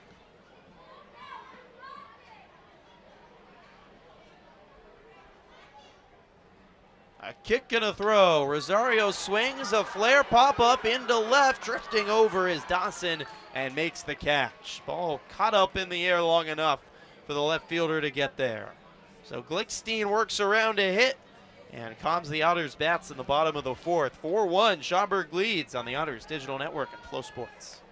Otters fans, please welcome to the field your Southwest Graphics Evansville Otter Bells.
Once again, your Southwest Graphics Evansville Otter Bells. Have you seen Evan the Otter around lately? Make sure you tell him hello when you do. Evan's excited to see all of our fans here tonight and encourage you to visit Heritage for Hunger Banking Needs, Heritage proud partner of the Evansville Otters. And Evan the Otter would also like to welcome his very good friend, Father Dusty Burns, who's the pastor of St. John the Baptist Parish in Newbury. Father Dusty Burns is at tonight's game. He's sitting behind. Welcome back to Bosse Field. We move to the bottom, or the top of the 5th inning. The sun sets here in Evansville. 4-1 lead for Schaumburg over the Otters, and the Otters are going to their 3rd pitcher already today. It's John Vargas coming out of the bullpen for the first time this season for the Otters. Vargas started the year as a starter. As Blake Berry leads things off against Vargas, the lefty takes a first pitch inside. Vargas, 4 starts on the year, 3.86 ERA, and 23rd and a third innings pitched, 19 strikeouts, 12 walks, 9 of them came in 1 outing. Berry takes low, 2-0. Yeah, apart from that outing, he's been pretty good. Berry swings and pops one up high on the infield. All 4 Otters coming in. It's Reyes on the left side of the mound making the catch, 1 away. Vargas was spectacular in his last outing on Sunday in a start against Joliet. He went 8 terrific innings for the Otters, allowed just 1 run, and earned a really tough luck loss. He didn't get any run support as the Otters were shut out by Joliet. 3 of his 4 outings are quality on the season. Just that one tough one against New Jersey as Kyle Fitzgerald takes inside 1-0. He's likely going to try to give Evansville some significant length here in the 5th. At least 3 innings, you'd imagine, and some consistency as well. Comes the 1-0 to Fitzgerald. It's on the inside corner for a strike, 1-1. It's kind of interesting. If it was somewhat of a plan to use him out of the bullpen tonight from Max Peterson, that we didn't see him immediately after Brahms, that they opted to go with the traditional reliever Crick right before. Fitzgerald pops one up in shallow left. Back is Khalil calling everyone off and making the grab, 2 away. Now you wonder, especially though with the bases loaded in that situation, you don't want to bring in a guy that's used to starting. Crick more comfortable.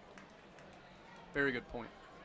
Crick did not fare well in the 4th inning, allowing 2 runs to help Schaumburg extend their lead to 4-1. Vargas has gotten the first 2 out here in the top of the 5th. 3-run lead for Schaumburg, 4-1. Vargas winds and throws. Craig swings at the first pitch and pops it up to left. Myers a few steps to his left, makes the grab for the 3rd out of the inning.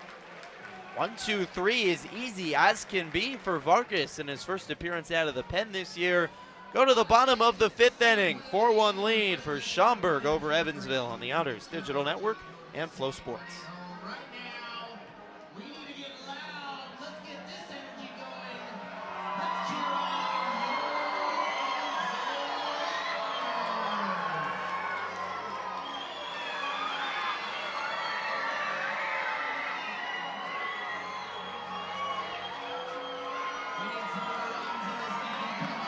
this game. Come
Leading off, the catcher, number 2, Jake Green.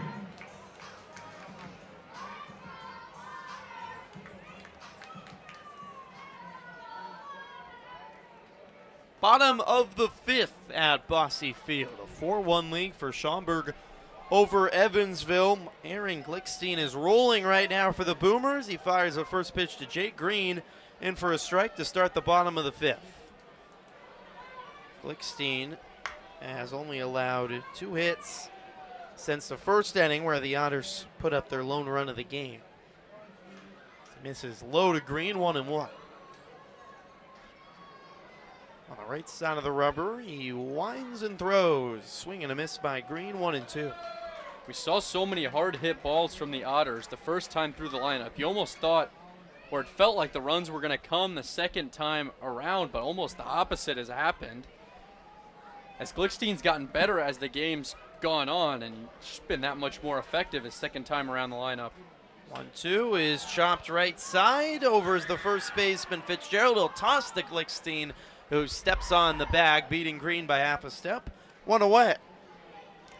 Just starting to feel like a lot of the last bunch of days for the Otters at the plate. Quick plate appearances, going down in order, not working walks. They haven't had a free pass at all. They only had 1 walk all of yesterday. More of the same today after that glimmer of hope, as you said, in the first half. George Khalil, the batter, with 1 out and nobody on, lays down a bunt, and it's foul down the third base line. Just trying to switch something up here for Evansville. Yeah, good things have happened when the Otters have been patient at the plate this year. We've seen them take a lot of hit by pitches, earn some walks, and just when they put together tough at-bats, they've seemed to be a lot more effective. The 0-1 to Khalil is high and tight. 1-1. So Glickstein rolling on the mound for Schaumburg. And this will just be his 63rd pitch here in the bottom of the 5th. The 1-1 is chopped left side. Charging in his Holt to glove it. It bounces off his glove. Throw down to first, not in time, and Khalil beats it out. That went all wrong for Travis Holt over at third. I think it was going to go foul, but he was aggressive and charged in front of the third base bag, and then couldn't glove the baseball. Yeah, opts to come meet that ball before it would reach the base. A ball that maybe had a chance to hit off the bag. Not sure if it would have tailed foul or if would have made contact with the bag, but he regardless meets it in front, and it's going to get charged with the error there. First error of the series charged to Schaumburg as Glickstein checks over at first, and back in safely is Khalil. There's a lefty starting to loosen in the Schaumburg pen, just soft throwing right now as Myers takes a strike. Myers is 1 for 2 today with a double in the first. It came around to score the Otters' lone run of the game. Evansville searching for some more here in the 5th. 3-stride lead at first for the Australian Khalil. The pitch outside, 1-1. I'll tell you, Lucas, these about dozen kids or so are from some sort of team. They're all wearing jerseys, and they have been locked into the game all night. Yeah, absolutely relentless. We have them cheering on every pitch, every inning. 1-1 is a high chopper over the glove of the third baseman Holt and into left field. A base hit for Myers, and a really tough last few minutes for Travis Holt over at third, who was playing a few steps in, possibly thinking of a bunt, and it took a huge chop right over his head. Yeah, you got to think if he's playing at normal depth there, maybe even a chance for a double play, let alone making an out. The Otters need some luck at the plate, and they have it now. 2 on with 1 out, and it's Ethan Skinder. He takes inside for a ball, 1-0. Holt's a little bit taller, too. He gets to it, but at 6 foot flat, wasn't going to do. 5th hit of the game for Evansville. The 1-0 is chopped to Holt. This could be 2. He throws to second, to 1, to first. Did he stay on the bag? No. Fitzgerald, the first baseman's right foot, just couldn't stay on the first base bag on the stretch. And Skinder does run out the double play. Khalil goes to third, but there's 2 away now. We see one of the managers from the Boomers come out to argue this ball. I don't know if maybe he says that Fitzgerald pulled after he had already caught the ball. I thought it was a good call made by Martin Tim over at first base. Jamie Bennett, the manager for the Boomers, out and not happy. He's got a helmet on too. He's ready to go if things flare up, and now he uses his time to talk to the umpires. Now to go straight to the mound. So the pitching coach come out for the Boomers yesterday, Jake Joyce. Bennett here with a few words for the pitcher Glickstein and the rest of the Schaumburg infield. He's heading back to the dugout and having another few words with home plate umpire Drew Taylor.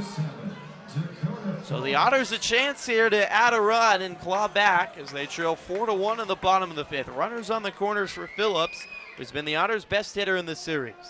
Lefty batter to face Glickstein. He comes home and Phillips swings and misses 0-1.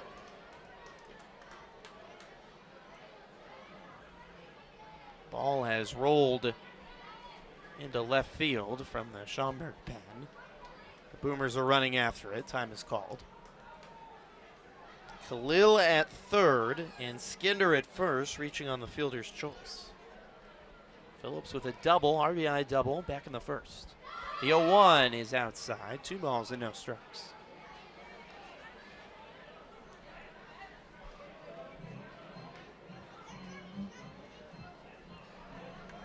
3 hits in this series for Dakota Phillips. Kick and a throw. It's outside. 2 balls and 1 strike.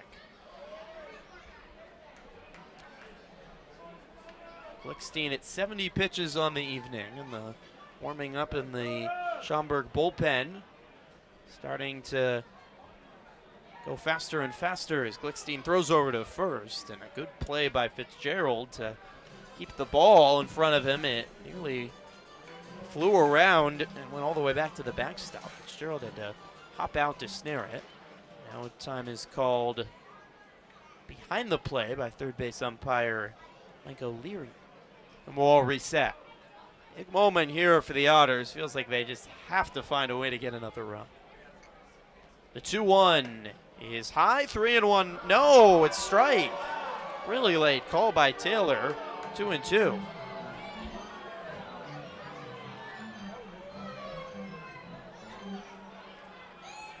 Everyone was surprised on that call.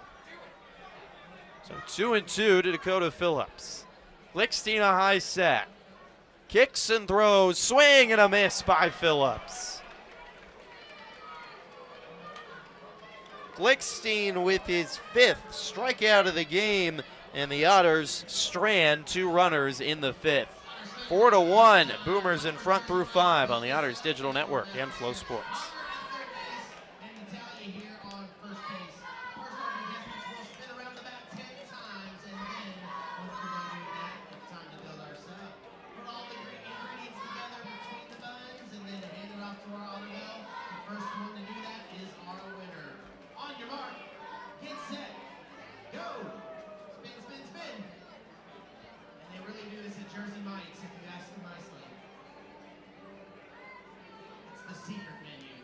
Is that cheating play? Doesn't the bat have to be on the ground?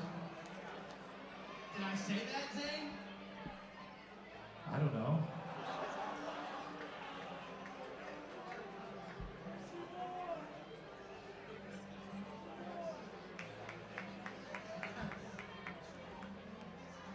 We're just going to let this one play out. Yeah, that's a good call. Good call.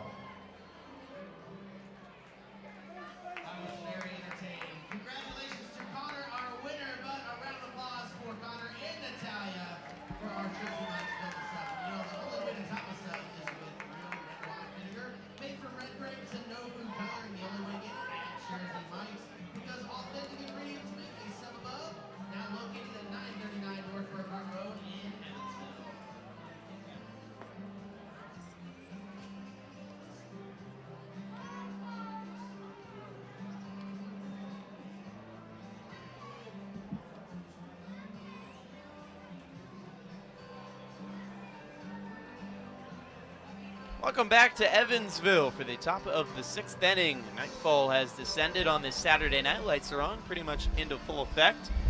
And the Otters trailing again, 4-1. We stranded 2 runners in the bottom of the 5th inning. And Evansville hoping John Vargas to provide some good innings to eat up, at least in relief, and keep this a 3-run ball game. He came out of the bullpen for the first time in the 5th inning and sent Schaumburg down in order. He's going to face Blake Grant Parks to lead things off in the top of the 6th.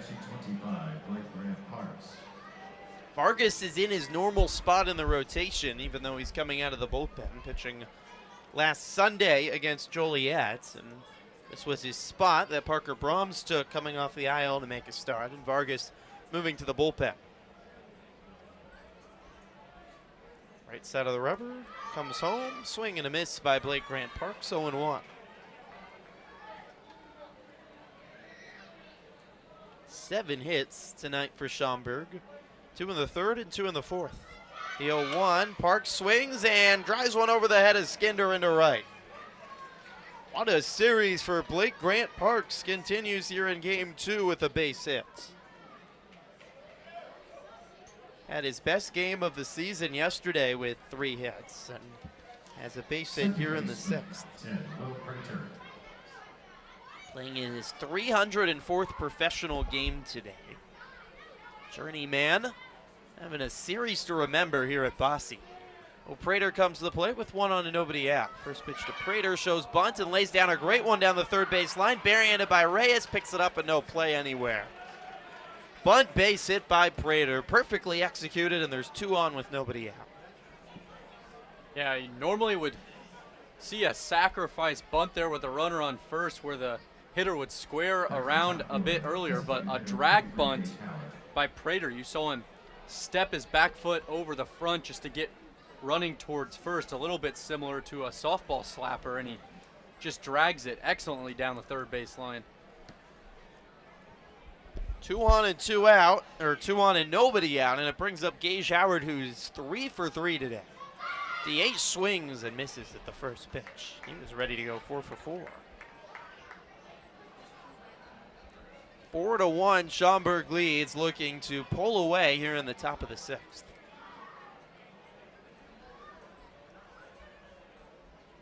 Vargas working out of the stretch. Jake Green behind the plate. 0-1, breaking ball at the knees for a strike. Pretty pitch, 0-2. Jake Green is out to have a further word with Vargas on the mound. And Vargas doesn't look like he necessarily wanted to talk to Green as Green started making his way out. A couple of really pretty breaking balls we've seen from Vargas. I looked a little frustrated that Green was coming out to break up the rhythm. Green was the catcher for Vargas in his gem of a performance on Sunday at Joliet. 8 innings, allowing just 1 run. This pitch to Howard is swing and a miss. That was the third pitch to Howard, and it's a strikeout, actually. So he's out for the first time today. Back to the breaking ball for Vargas, 1 away. That is, we've seen that a lot from Vargas. The curveball, he loves to use it in bunches, and it fooled Howard there. Yeah, it's a curveball that bites really late. It will start pretty high in the zone usually, and the hitter will, even if they're sitting back on it, it just falls off the shelf at the last second. Travis Holt to the plate, takes low 1-0. He didn't actually use the curveball that much Sunday at Joliet, though. It was interesting. Switched things up and was effective, but in some trouble here in the 6th, and goes back to his trademark pitch. He worked a ton of flyouts against Joliet.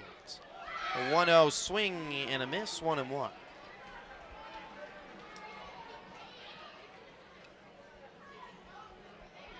He worked 16, or no, he went 7 innings, not 8 innings. Worked 15 of his outs were flyouts on Sunday against Joliet. It's pop out after pop out. And it was quick work as well, with that game finishing in under 2 hours. Really a remarkable performance. The 1-1 popped up into left field. Myers drifting over, Quiggle into left center. Cuts in front of him and makes the catch for the second out of the inning. So after the base hit by Grant Parks and the bunt base hit by Prater, back-to-back outs for Vargas, and he's an out away from keeping this a 3-run ball game. Center fielder 6, Brett Malazzo. Brings up Brett Malazzo, the center fielder, with 2 on and 2 outs.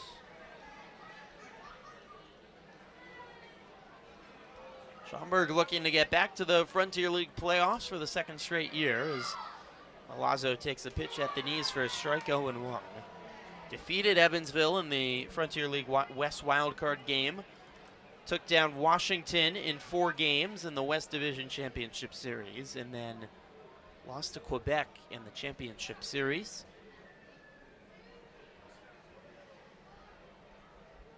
0-1 to Milazzo. Breaking ball at the knees for a strike 0-2. They split the 2 games at Schaumburg in the 5-game series, went to Quebec. Schaumburg had never lost a playoff series in their franchise history and got walked off in both Game 3 and then walked off in Game 4 for Quebec to win the Frontier League Championship.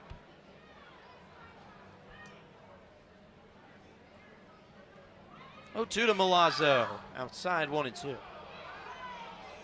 They were 7-0 in playoff series, dating back in their history before that championship loss. Remarkable run.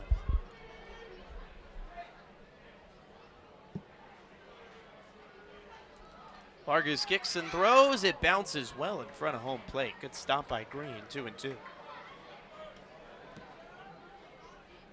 Yeah, really good work by Green there. We've mentioned a handful of times throughout the season, just does so well at smothering balls in the dirt. And a great time to do it there with a runner in scoring position. And it doesn't seem like the Otters could afford to let another run cross here. Vargas steps off and calls time. 2-1, 2 out, and a 2-2 count. Top of the 6th, 4-1 lead for Schaumburg.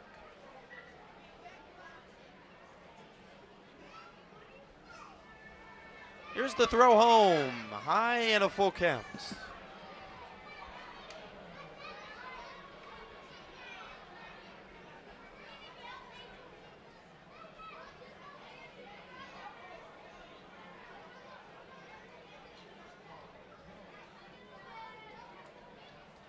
Payoff pitch coming. Vargas winds and throws. Swung on and ripped foul right side off the fence.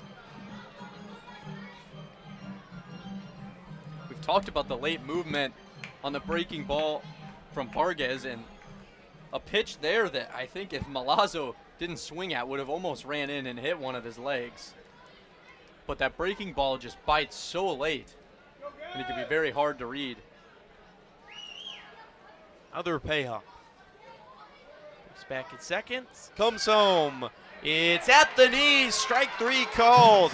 The breaking ball again, beautiful pitch. And Milazzo left frozen. Vargas, after allowing back-to-back hits to start the inning, uses 2 strikeouts to help him get out of the jam. To the bottom of the 6th, can the Otters bats wake up? They trail 4-1 on the Otters Digital Network and Flow Sports. John L. Smith is here at 2 because Drake's is your go-to. 24 beers on tap, big burgers and the freshest sushi in all of Evansville. Visit Drake's at 1222 Hirschland Road or drakescomeplay.com. Now let's dance. Let's see those dance moves here at the ballpark. Oh, we have some superhero fans, someone in a superhero shirt. Great dance moves. Hey, John Smith, you have fans in front of you. There we go, you're on. Great to have you with us here at Bosse Field. The Cardinals are in the house. That Bosse could be the venue for your next celebration, but one of our grandstand picnics, and you and your guests will receive an exclusive Otters special edition hat. If you'd like to be a part of an upcoming Evansville Otters home game, it's simple. Over to EvansvilleOtters.com or call our office at 812-435-8686. Great dance moves, and yeah, you're back on Otter Vision, the Heritage Video Board. Breaks come play, they're open late after the game. Oh, the best dance move of all, never fails.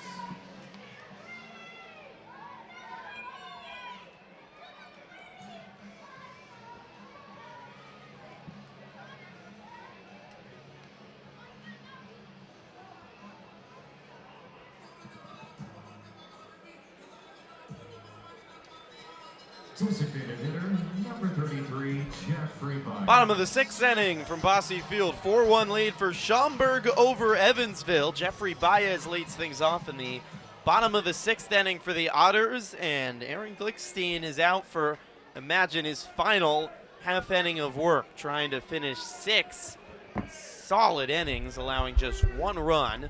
Jeffrey Baez standing in, takes a first pitch low for a ball. Glickstein allowing just 1 run on 5 strikeouts, no walks, and 5 hits through 5. 1-0 is low. 2-0 to Baez, who's still looking for his first hit in the series. He's 0 for 6 with 4 strikeouts. Nightfall fully here with the lights in full effect. The 2-0, swing and a miss, 2-1.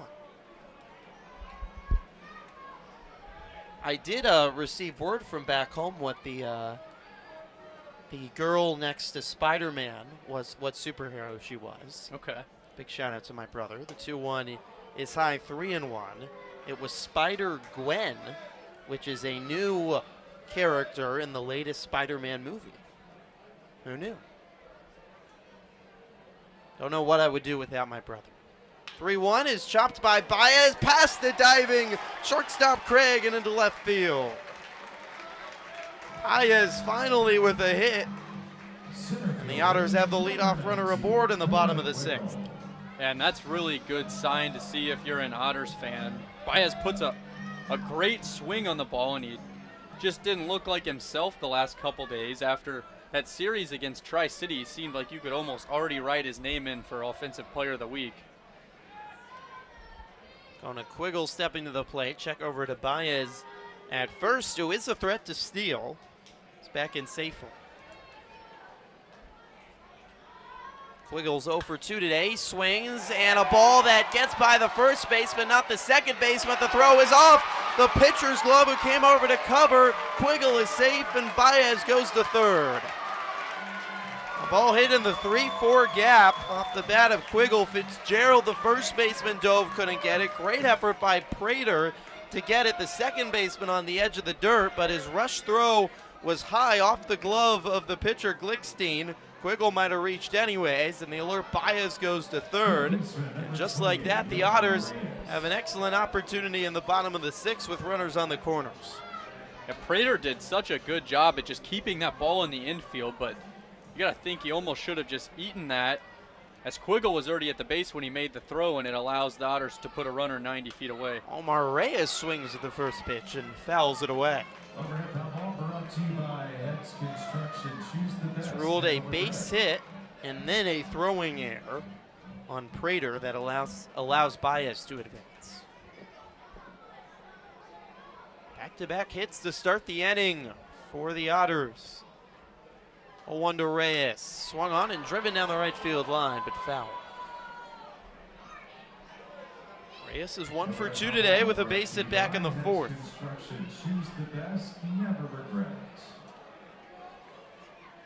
We've got a really good crowd tonight here at Bosse Field, and it really just feels like they've been holding their breath, just ready to explode if something were to happen. It just hasn't come yet. Glickstein winds and throws. Reyes swings and pops one up right side of foul territory. Over is Fitzgerald. He makes the catch. Baez is going to start and then stop from third. 1 away. Oh, Baez gave it a test to make sure they were paying attention, and Fitzgerald was and quickly threw down, and Baez threw on the brakes about a quarter down the line. It's a really smart play by Baez down there, because you just saw a throwing error made by the second baseman, Prater, that allowed him to advance an extra base, and he just tries to draw a throw there to maybe see if he can cause another error. Jamie Bennett is back out to have a word with Glickstein. You see the lefty that's been working for quite a while in the Schaumburg Pan, Antonio Frias, and he's done working. He's coming into the ball game. That's going to do it for Glickstein. He was excellent today, but his final stat line is in doubt here with runners on the corners in the bottom of the 6th. It'll be in the hands of Frias. Runners on the corners, 1 out. The Otters trailing by 3, but the tying run coming to the plate. We're back in 30 seconds on the Otters Digital Network and Flow Sports.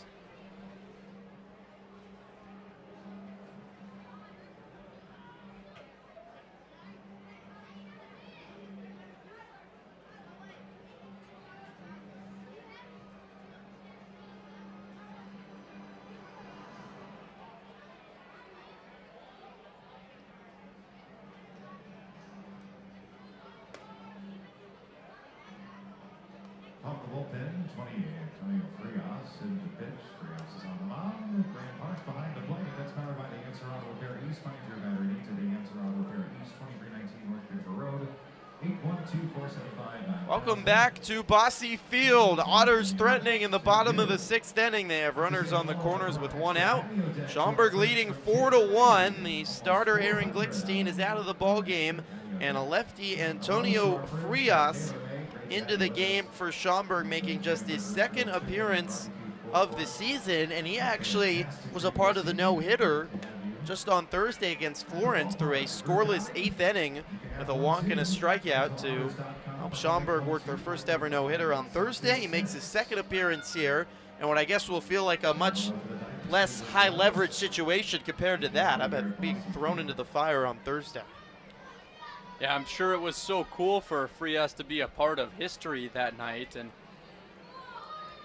got to turn the page, somewhat of a different kind of pressure here as you're coming in with some runners already on, whereas there you're just fighting to put your name in the history books.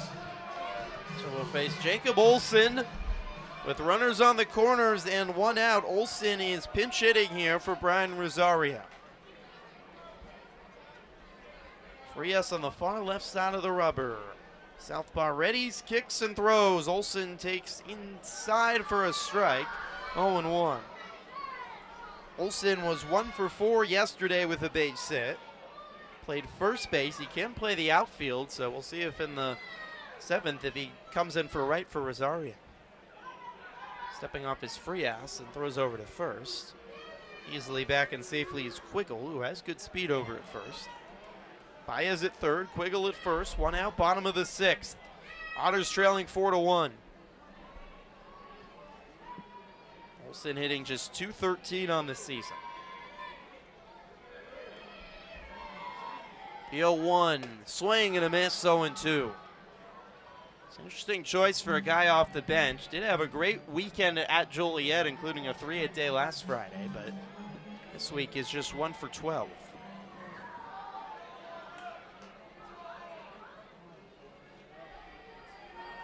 Time is called by Olson, behind 0-2, and Frias working quickly on the bump. Lefty from Panama City. His first appearance in U.S. professional baseball. Played in the Mexican League last year. Steps off again and throws over to first. Quiggle's not really got a big lead there. He just steps it back on the bag. I don't know why you'd really use that second pickoff throw, because now Quiggle can take a huge lead as Frias has used all his pickoff throws up. It is interesting considering he almost threw the first one away as well, but I think he's just trying to prevent there from being 2 runners in scoring position. The 0-2 is high, 1-2.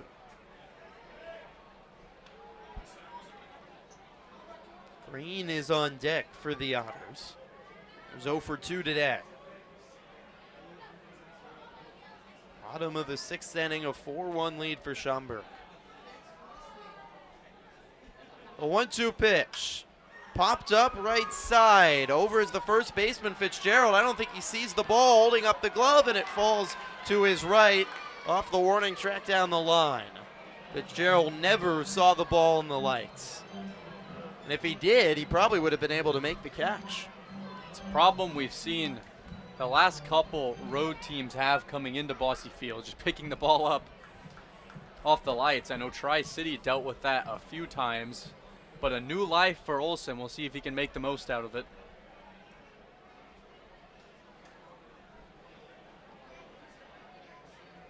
One and 2 counts. Frias at the belt. Kicks and throws. Olson swings, drives one to left. Racing down the line is Dawson and making a leaping catch.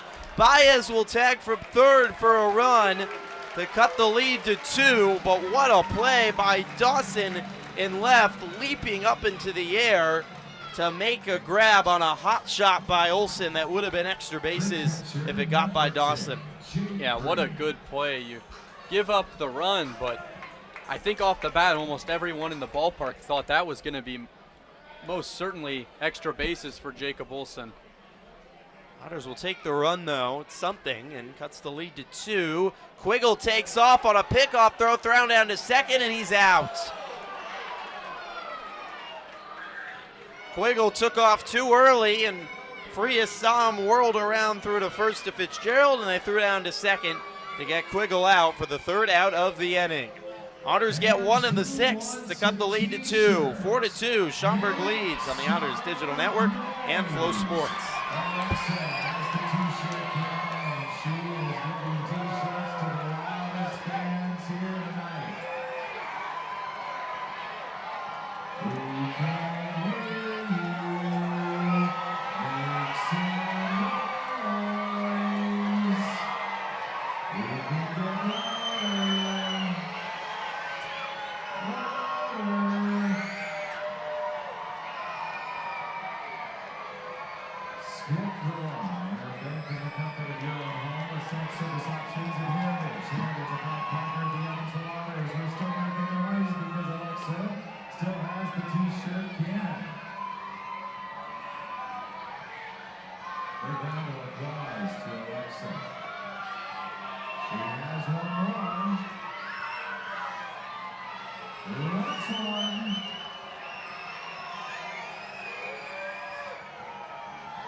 Left fielder 15, Chase Dawson.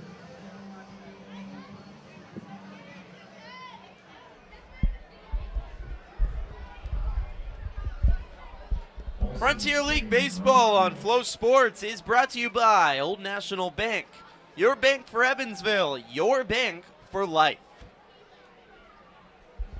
6 complete from Bosse Field, a 4-2 lead for Schaumburg over Evansville. Chase Dawson leads off for Schaumburg, swings at the first pitch, pops up into center.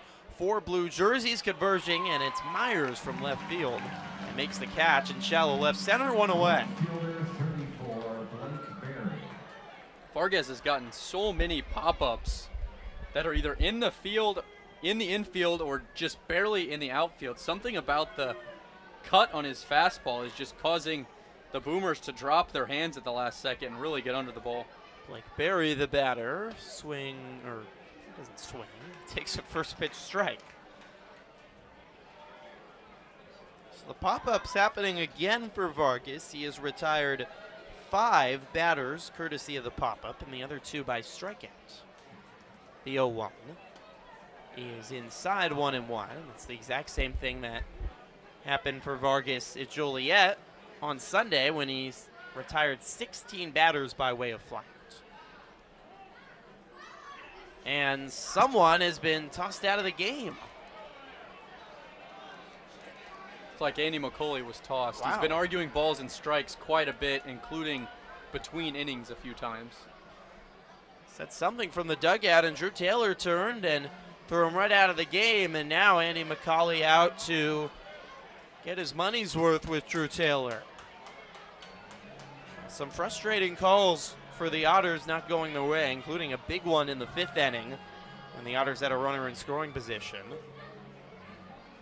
And clearly, yeah, McCauley's pointing at the plate, upset with Drew Taylor, who's in just his 2nd series in professional baseball as an umpire. Taylor is walking away from McCauley, and now the third base umpire, Mike O'Leary, is standing in front of him. Taylor's not even looking at him now. He's looking away. They're not on speaking terms anymore.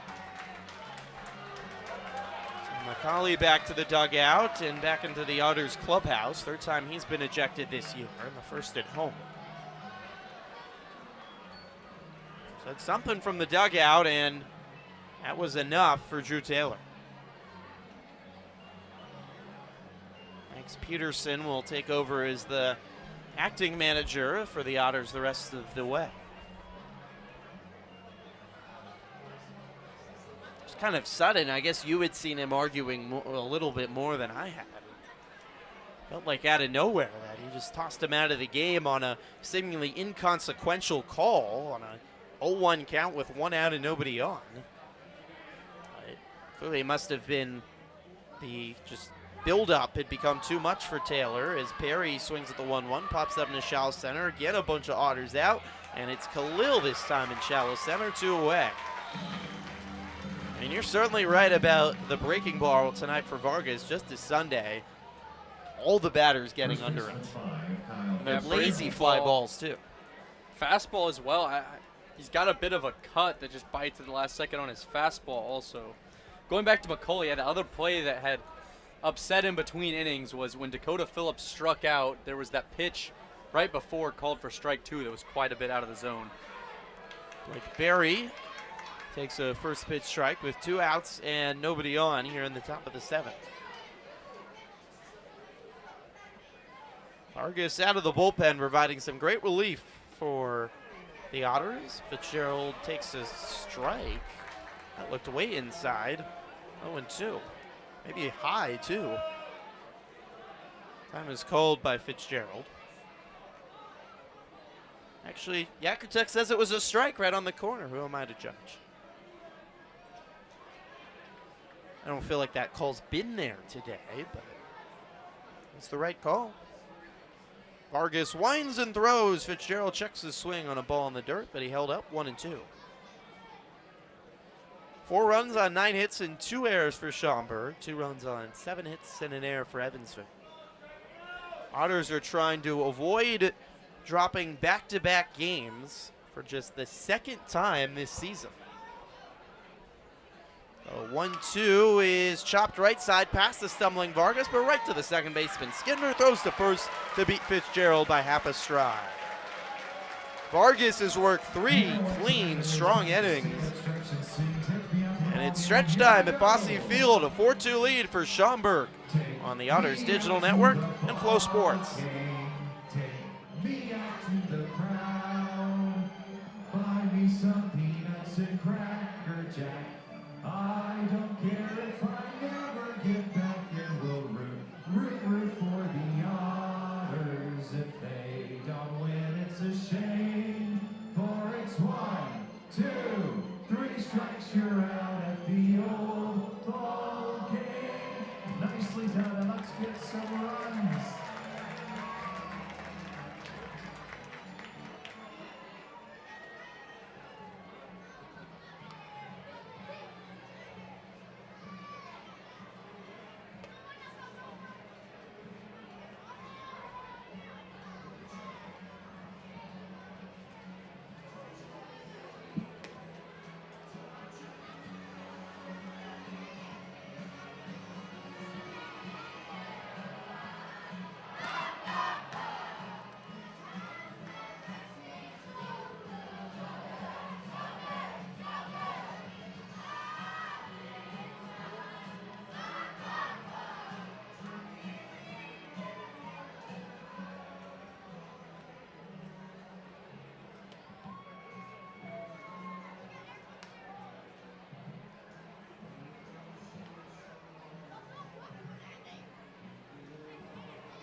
A 4-run lead for Schaumburg as we move to the bottom of the 7th inning from Bosse Field.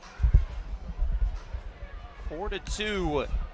Boomers looking to clinch the series on this Saturday night with 1 more due up tomorrow evening. Jake Green leads things off. Green takes a first pitch strike. Start the bottom of the 7th.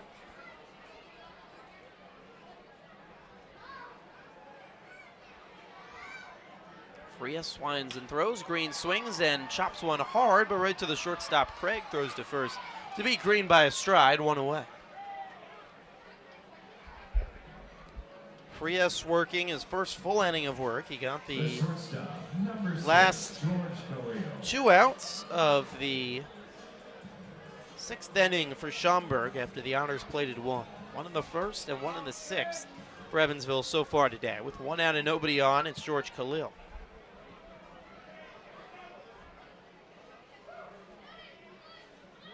Kick and a throw. Khalil pulls back the bunt attempt.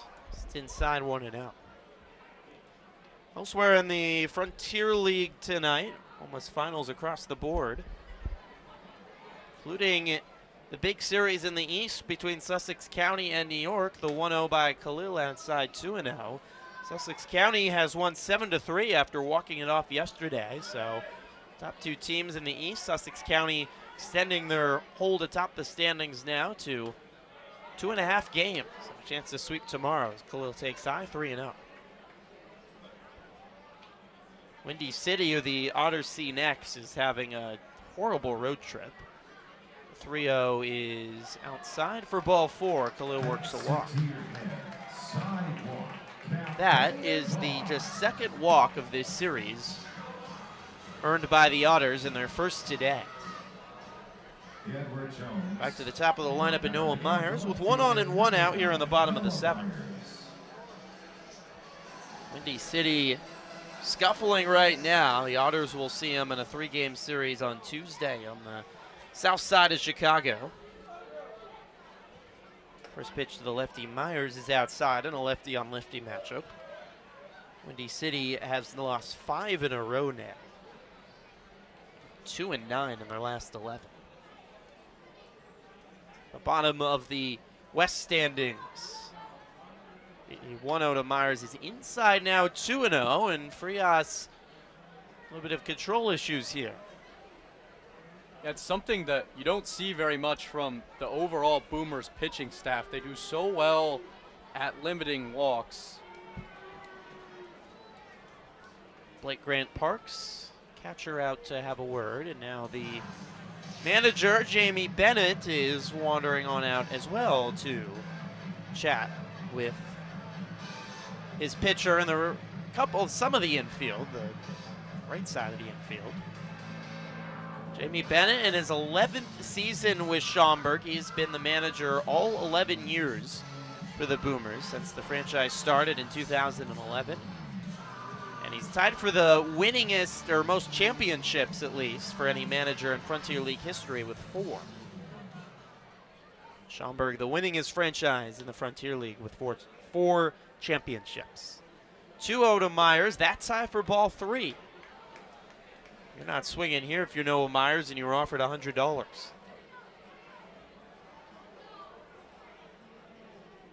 Khalil at first on a walk, and Myers ahead 3-0. The pitch right down the middle, 3-1.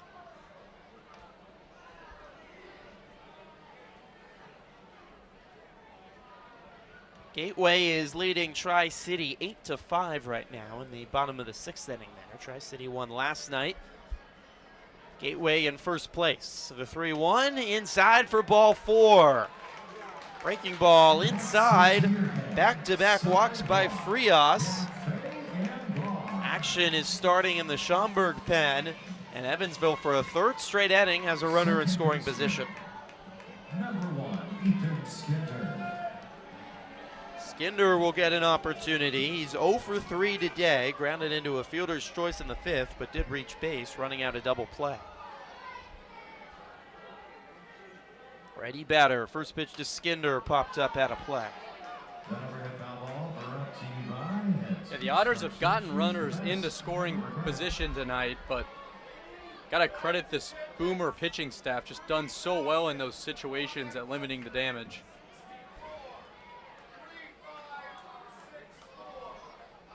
Skinder is just 1 for his last 20 at the plate.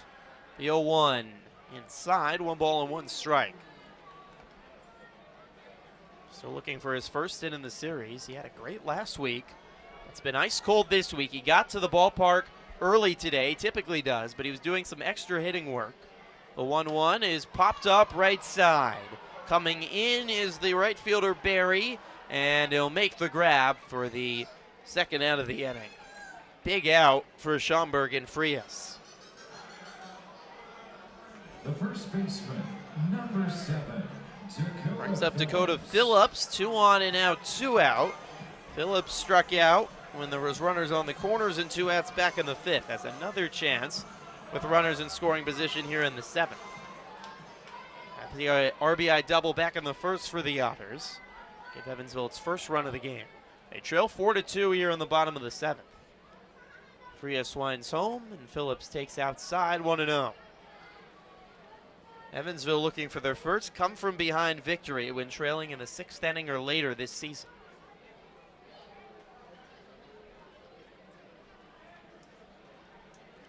Phillips the go-ahead run at the plate with the tying run at first in Khalil.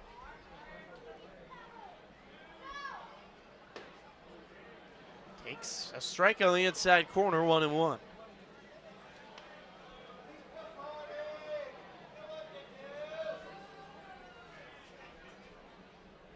Phillips taps the outside of the plate, the inside of the plate. Now the navy blue bat awaits over his left shoulder from the pitch from Frias.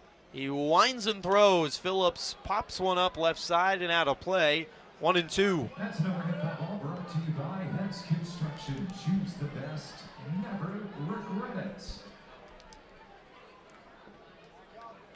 The 5th inning out of 7, the Otters have put a runner in scoring position. They have 7 hits, but just 2 runs.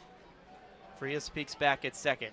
He winds and delivers, and it nicks off the butt of the bat of Phillips on a check swing. It nearly hit his hand, and it's just a foul ball.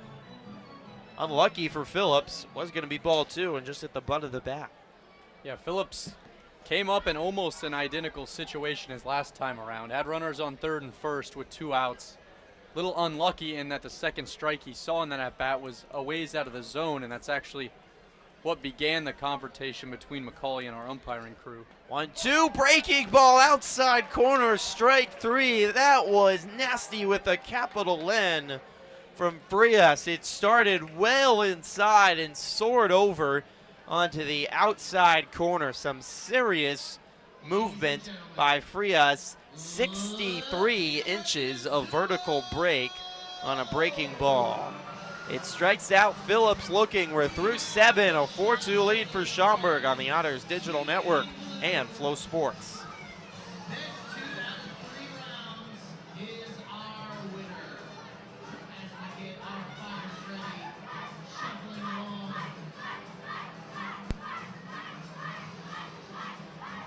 Otters, on the mark, get set, sumo. Go, ready, go. Go, fight.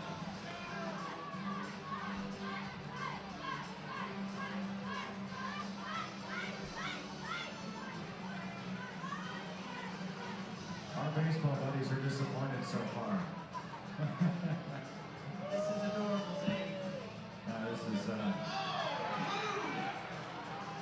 right, let's help Brad up. Ready for round 2 really quick. This is tough. Lucas Daunhauer in the flesh too. My goodness. Fighters, sumo.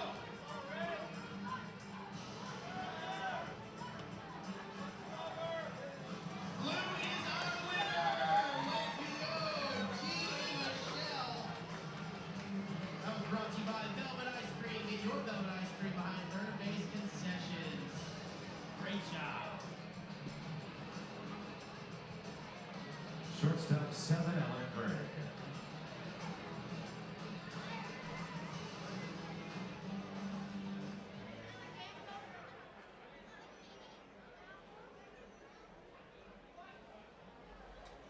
Welcome back to Bosse Field for the top of the 8th inning. The Otters trailing Schaumburg 4-2. John Vargas out for his 4th inning of work. I was watching on Flow Sports, see the Otters' upcoming schedule. We've got a Sunday finale against Schaumburg, 5:05 to wrap up this series. A little bit earlier start time on Sunday. Otters will be off Monday, and then we mentioned the week trip to Windy City, Tuesday, Wednesday, Thursday, all at 6:35, and then the Otters are back home to take on first place Gateway for a weekend series starting next Friday. Schaumburg is back home against Empire State and then Quebec next week. Alec Craig leading off the top of the 8th. Vargas kicks and throws. First pitch outside to the lefty Craig, 1-0. Parker Brahms got the start tonight for Evansville. could not make it out of the third inning as Craig chops one foul. 1-1. In big part, both to a pitch count that was way up and being Brahms' first start of the year. The hook was coming a little bit quicker. 2 runs came across in the third on Brahms' tab. Crick got the last out of the inning. And then James Crick allowed 2 runs in the fourth. Vargas came in for the fifth and has thrown 3 shutouts. The 1-1 is at the knees for a strike to Craig. 1 ball and 2 strikes. The Otters bullpen remains empty. This is probably Vargas' game to finish, and even if the Otters don't come from behind, helps out the rest of the pen. Will be well rested for tomorrow's series finale.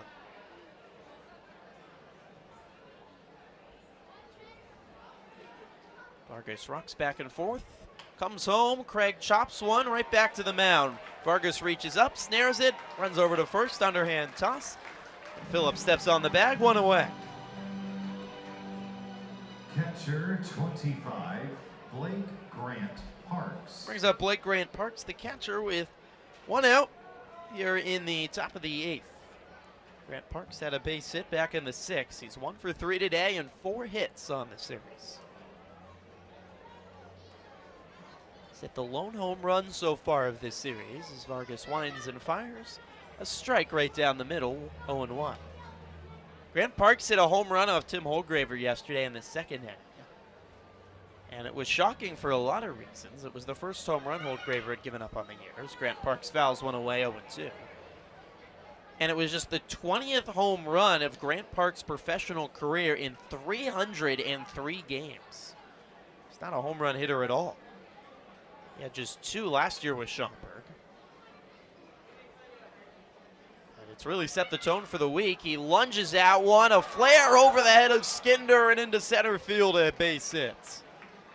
Just got the edge of the bat on it enough to soar over the head of Skinder and into center. 10, Will Prater. Everything is going Blake Grant Parks' way right now. 5 hits on the series, a 1-out knock. There's 1 on with 1 out for Will Prater, the second baseman, here in the top of the 8th. Schaumburg leading 4-2. Vargas comes home to Prater. He grounds one right to Skinder. Could be 2. Underhand toss to Khalil. Steps on the bag to first. Not in time. Prater runs it out. Otters will take the out, and Prater replaces Grant Parks over at first. Back to the top of the order, designated hitter 23, Gage Howard. Too softly hit to make it a double play, and Prater with good speed down the line. Grant Parks out at second, Prater at first. Brings up Gage Howard, who's had a great day today. The DH is 3 for 4. 2 outs, 1 on, top of the 8th, a 4-2 lead for Schaumburg. Vargas kicks and throws low in the dirt. Going is the runner. Green throws down to second, but not in time. The ball got in front of Green, bounced off his chest protector, back onto the grass, and Green went a la Superman to make a kind of leaping throw as he fell back down onto the grass. But no time to catch Prater. So Prater in scoring position with 2 away. He's charged a wild pitch on Vargas.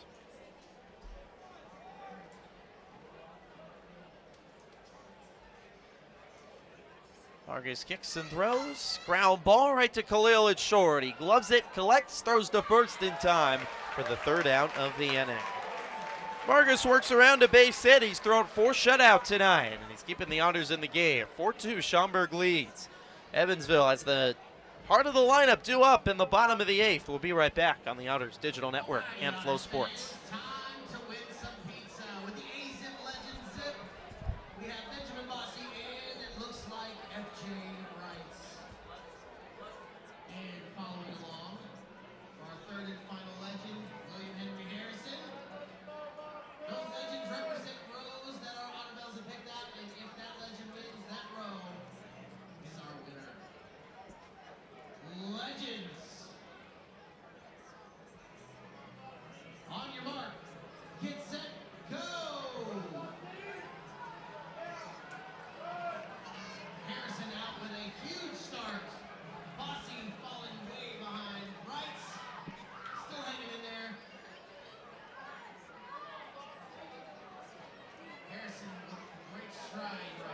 losing his pants.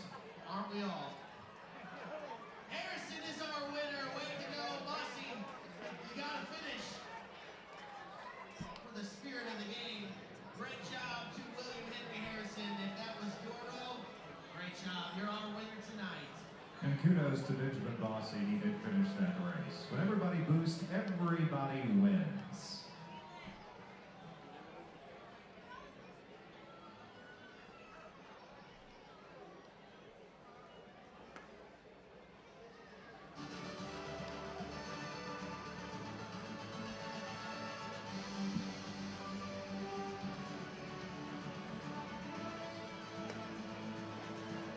Bottom of the 8th from the River City, a 4-2 lead for Schaumburg over Evansville. The Otters desperately searching for some offense to try to tie up this series at 1 apiece. They'll have 4, 5, 6 coming to the plate. Jeffrey Baez, Kona Quiggle, and Jomar Reyes. New pitcher in for Schaumburg for the 8th.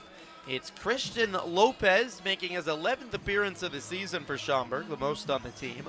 1.80 ERA in 15 innings pitched. He's allowed just 3 earned runs, 10 strikeouts, and 2 walks.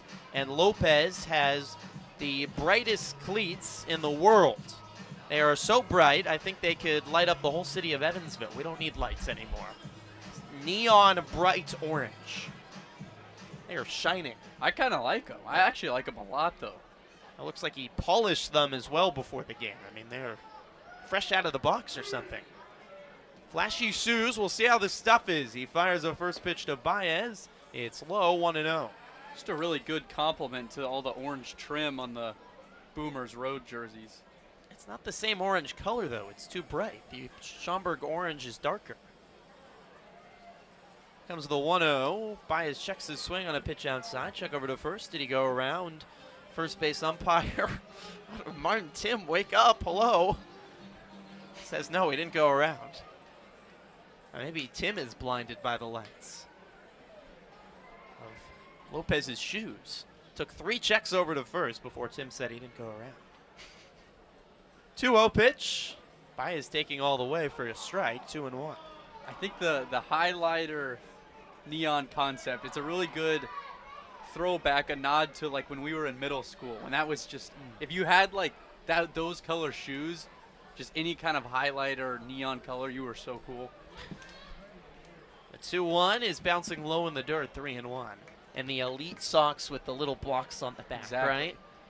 Yeah, if you had that, you're the king of the castle on the middle school playground, which is a horrible place to be in life, thinking back on it. The middle school playground is just not a nice place in the world.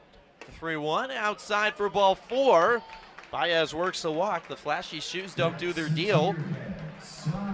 First time here for Lopez. So the Otters have a leadoff runner aboard in the 8th. Kona Quiggle, the tying run, comes to the plate.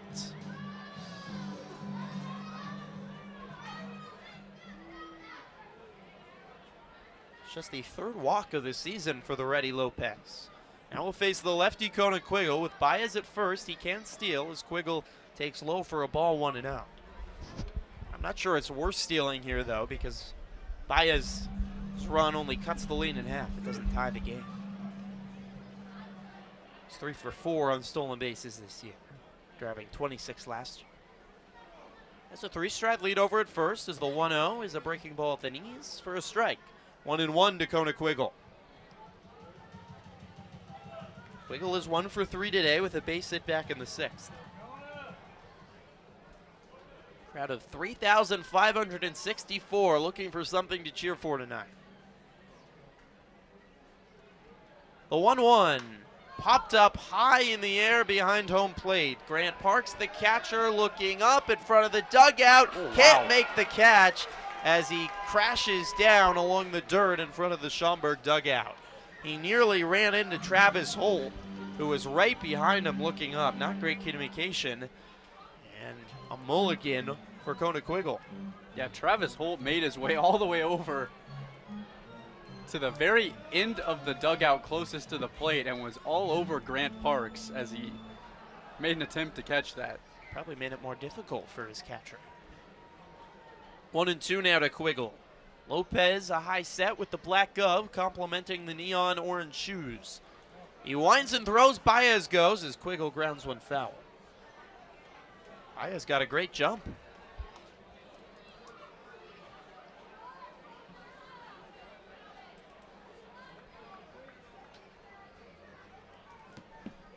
Quiggle has 7 hits on the week, but a base hit here might be his most important.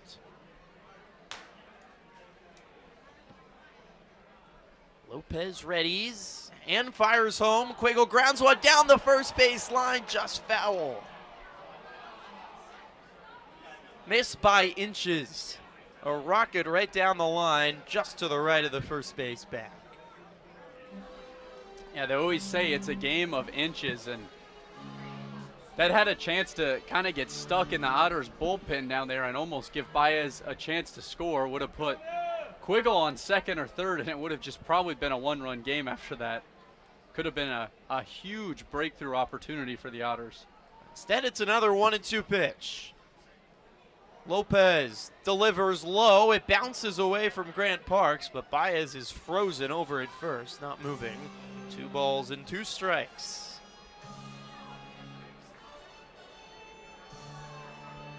Schaumburg 4, Evansville 2. Bottom of the 8th with 1 on and nobody out. The Otters aiming to even up this series at a game apiece and avoid dropping their second in a row.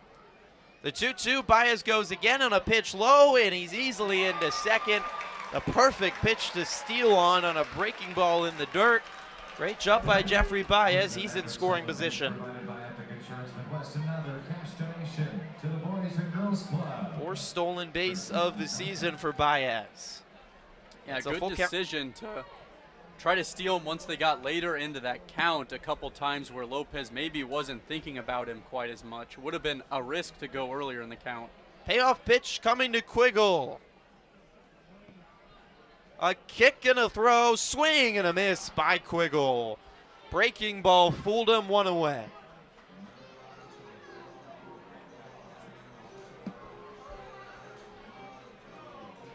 Third baseman, number 20. Otters have struck out for the 7th time today. And it brings up Jomar Reyes, the third baseman, with 1 on and 1 out. Baez in scoring position. Reyes now coming to the plate as the tying run. He's 1 for 3 today, Reyes. Lopez the high set, peeks back at second. Winds and delivers. Low, 1-0 to Reyes.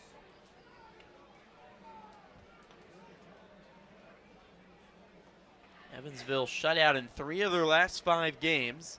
Has hit better today with 7 hits, but haven't been able to put together a big inning. 1 in the first and 1 in the 6th. The 1-0 to Reyes is on the inside corner, 1-1. Drew Taylor's strike call's a little too delayed for me.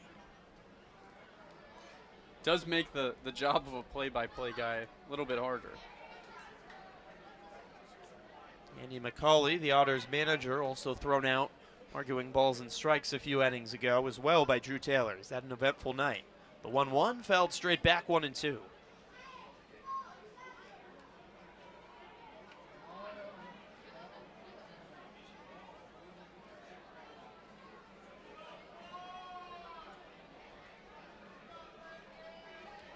Otters have a runner in scoring position for the 4th consecutive inning. Is this finally the big one in the 8th? 1-2 count. Lopez looking in, looking for a sign from the catcher, Blake Grant Parks. He's got the sign. High set at the chest.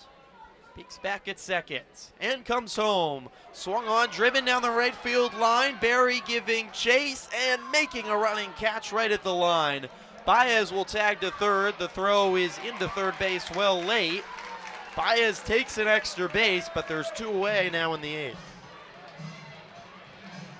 The right fielder, number 2, Jacob Olsen. Brings up Jacob Olsen, who pinch hit for Brian Rosario back in the 6th inning and got an RBI on a RBI sac fly to left that scored Baez, but here with 2 outs, he can't do that. And Jamie Bennett, the Schaumburg manager, is walking on out to, looks like, pull Lopez out of the ball game. Or maybe just talk to him. The ready Dylan Stutzman is warming up in the Schaumburg pen. Lopez is going to stay out there for now. Needs 1 more out to get out of the 8th inning without damage. Schaumburg leads by 2.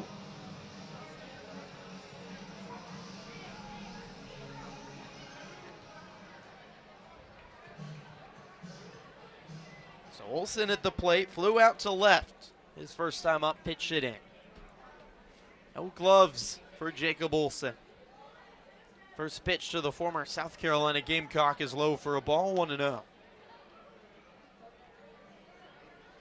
Baez 90 feet away would cut the lead in half.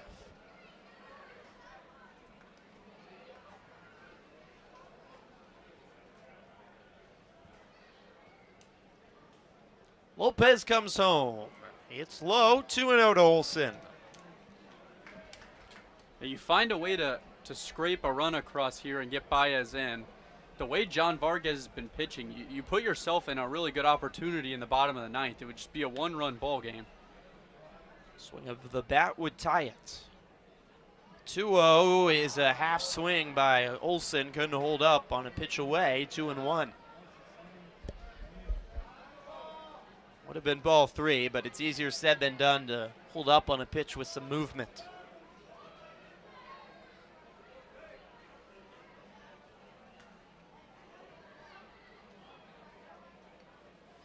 Lopez kicks and throws. Popped up into center. Playable for Milazzo. A few steps in, he's under it and makes the grab for the 3rd out of the inning. The Otters strand another runner in scoring position in the 8th. They trail 4-2. We go to the 9th on the Otters Digital Network and Flow Sports.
Third baseman for Travis Holt.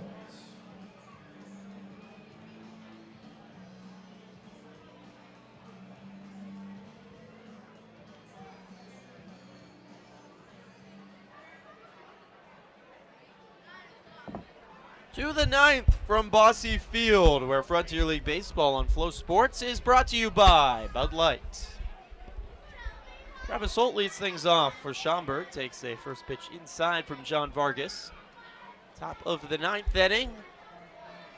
4-2 lead for the Boomers over the Otters. Schaumburg looking to take the series here from Evansville and go for the sweep tomorrow as Holt takes inside 2-0.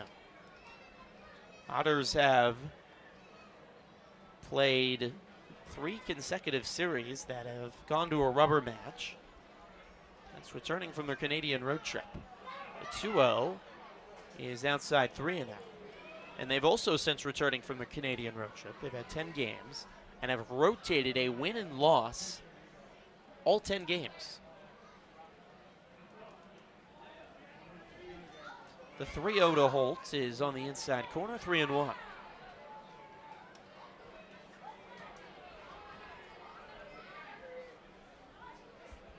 Vargas is in his 5th inning of work out of the bullpen. He's thrown 4 shutout. The 3-1 is hammered right side, but out of play and a full count. Otters in the 9th will have 8-9-1 coming to the plate. Choose the best. Trying to complete a 9th inning comeback for the first time this season.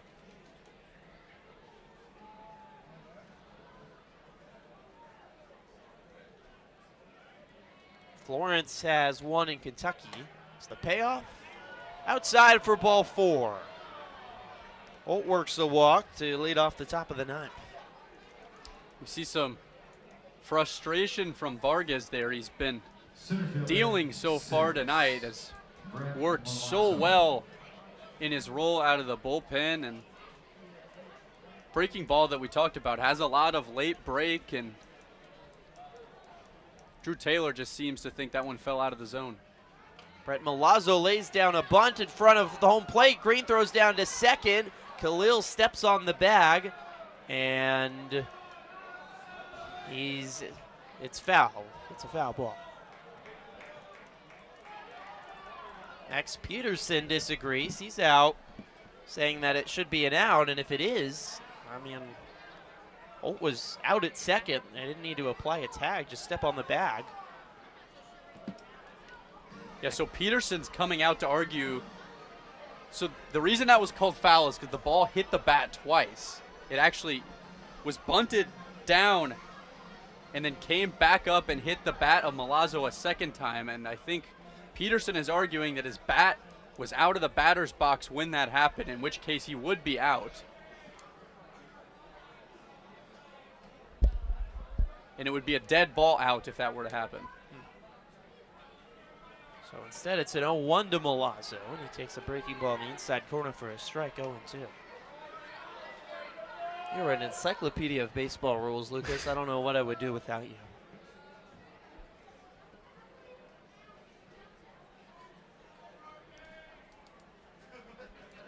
The 0-2, swing and a miss on a pitch in the dirt. That's one away. That's a German American Bank strikeout. That's the 3rd strikeout Left fielder for Vargas, so Chase he gets Dawson. Milazzo anyways. Holt still at first with 1 away. Brings up Chase Dawson. 1 on 1 out, 4-2 lead for Schaumburg. Vargas trying to complete an impressive 5 shutout that has kept the Otters in this game. Winds and throws low to Dawson, 1-0. Evansville has struggled in close ball games this season. They haven't played a lot of them. Won a lot of games by blowouts and lost a fair amount by blowouts. Vargas kicks and throws. Runner goes. Ball in the dirt. Good throw by Green. He is out. Jake Green throws out his 5th runner of the season. A picture-perfect throw to get Holt for the 2nd out of the inning. Yeah, and Green is fired up after that, and rightfully so. That was a hit and run. We saw Chase Dawson just chop his bat at a breaking ball that ran way into the dirt. And oftentimes, that'll make it that much more difficult for a catcher to make a throw, especially with a left-handed batter in the box, in the arm slot of Green, but throws around the hitter and throws an absolute dot to second base. 1-1 by Dawson is sliced in the 3-4 hole and out into right for a base hit. So feels like important that the Otters got that out. Otherwise, that might have scored a run. Instead, just a base hit with nobody on for Dawson. Brings up Blake Berry with 2 outs and nobody on. The Otters in close games this season are just 3-6. That's 3-6 in games decided by 3 or less. Dawson's going. Green throws down to second. Another good throw. 1 hops in front of Khalil, but not in time. So Dawson in scoring position at second. 1-0 count to Berry with 2 outs in the 9th. Vargas trying to work 5 shutout and keep it a 2-run ball game. and give the Otters a chance in the bottom of the ninth to get some Bosse magic going. Dawson is dancing over at second, way off the bag. Vargas steps off and watches him back. No one is even making an attempt to cover the second base bag. Khalil and Skinder are pretty much in their similar positions. Barry takes a strike, 1-1. Yeah, I think the Boomers started to pick up on the patterns of Vargas looking over, and Dawson left basically as he came set last time after he took one look. Dawson he does it goes, and Green drops the ball on a pitch outside. Green got a little ahead of himself and couldn't hold on to the baseball before he was going to try to make the throw. Good awareness, as you were saying, Lucas. Yeah, Vargas has just been one looking, and that's twice now that Dawson just takes off after Vargas gives him one look. 2-1 coming to Barry. Swung on and grounded. Right side. Skinder over in the right field grass. Bobbles it and has no play. Dawson scores from third. Schaumburg gets a big insurance run to make it 5-2. An error by Skinder cost the Otters a run. And that awareness on the base paths by, I don't know if I have to credit the Boomers' first or third base coaches or Dawson himself, but the awareness to steal those two bases pays off big time. Brings up Kyle Fitzgerald, who takes a first pitch low in the dirt with 1 on and now 2 outs, and Schaumburg scrapping across a run here in the top of the ninth to make it 5-2. Base hit by Dawson, stole second, stole third, and then an E4 on a ball that Skinder couldn't handle all the way out in the edge of the right field grass. Fitzgerald takes a strike at the knees, 1-1. Only time Evansville has dropped 2 or more games in a row was a 3-game losing streak in their first road trip of the season when they lost the last game of their series to New Jersey and then the first 2 games against Quebec. Otherwise, haven't lost 2 in a row all year. 0-2 coming. Popped up high in the air, shallow right. Skinder out. Coming in is Olsen. Will call him off and make the catch for the 3rd out of the inning. Schaumburg adds 1 more run. They lead by 3. The Otters will try for their first walk-off of the season in the bottom of the 9th on the Otters Digital Network and Flow Sports. Self-service options and Heritage proud partner of Evansville Otters baseball.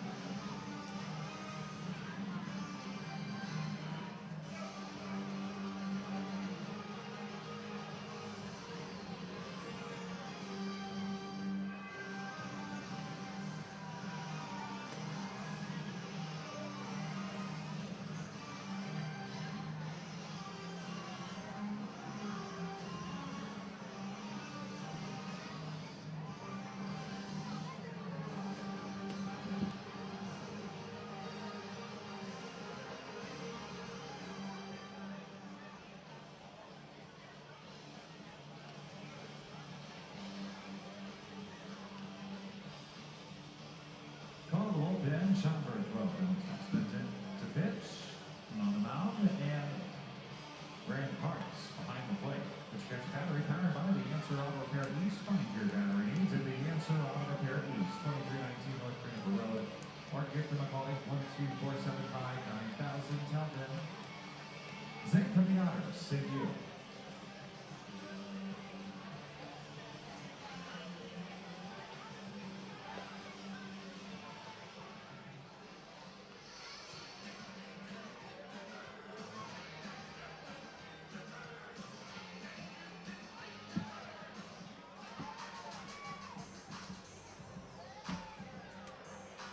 Catcher, number 10, Jake Green. Last call for the Otters in the bottom of the 9th inning. Schaumburg leads 5-2, looking to clinch the series tonight. Dylan Stutzman is the closer in for the Boomers here in the bottom of the 9th. The righty kicks and throws. Jake Green swings and misses at the first pitch he sees, a fastball up in the zone at 88 miles per hour.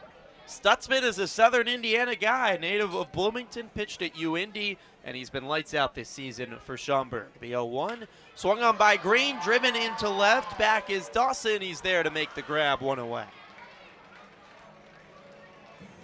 The first of 3 needed for Stutzman. He's allowed just 1 run on the season, just 4 hits and 10 in the third, and worked 2 saves. Kind of been a couple different guys that have come in as a closer for Schaumburg. He's worked 2 of the 6 saves on the year. Stutzman wants a new baseball as he's getting ready to face George Khalil. Khalil is 0 for 2 today with a walk. He takes a breaking ball in the inside corner for a strike. Evansville has 7 hits today. Better day at the plate, but just 2 runs. Kick and a throw. Khalil takes a strike on the inside corner. Yeah, and going back to that hit from Green, that was a put out in left field. Some stretches of the game today, that's been the story of the night. A lot of hard hit balls from the Otters just right at people. And things have seemed to fall the other way when the Boomers have been up to bat. The 0-2 swing and a miss by Khalil. The ball in the dirt, picked up by Grant Parks. He throws down to first for the second out of the inning. The Otters down to their last out. It'll be Noah Myers coming to the plate with 2 outs and nobody on. Evansville out away from dropping their first home series since opening weekend against Washington. It's been nearly a month. Lefty Myers takes a first pitch strike on the outside corner. Our Sunday evening matchup tomorrow, again, 5:05 first pitch. The 0-1 to Myers is low 1-1. That's weather pending. Forecast is not looking promising for tomorrow. Encourage you to keep up with the Otters' social media for any updates. The 1-1 is high, 2-1 to Myers. Just 1 in the first and 1 in the 6th tonight for Evansville.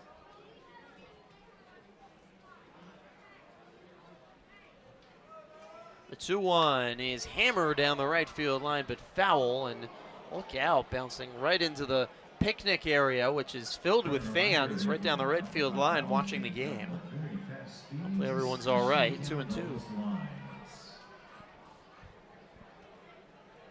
Otters are down to their last strike.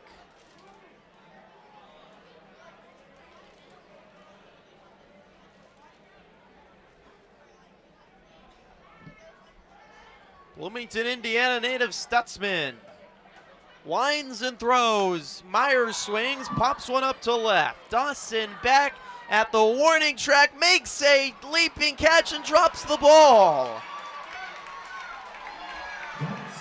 He had the ball in his glove. It popped out as he hit the wall, and Myers goes to second on a double. Well, the game was in the glove of Dawson, but as he leaped up and crashed into the wall and left, it fell out of his glove. Yeah, ball that got him turned around at the last second on the warning track. Would have been a spectacular grab, and Dawson knows that out there as we see some frustration from him that he wasn't able to finish the play out. A great effort, but another hard hit ball from Noah Myers that just kept carrying. Looked like it might even leave the yard for a second, but his second double of the day. Not an error, does go down as a hit. The 8th of the day for the Otters. They have life in the 9th. It's Ethan Skinder to the plate. Runner at second and 2 outs. The Otters trail by 3. Skinder's 0 for 4 today. Kick and a throw. Skinder takes at the knees for a strike, 0-1.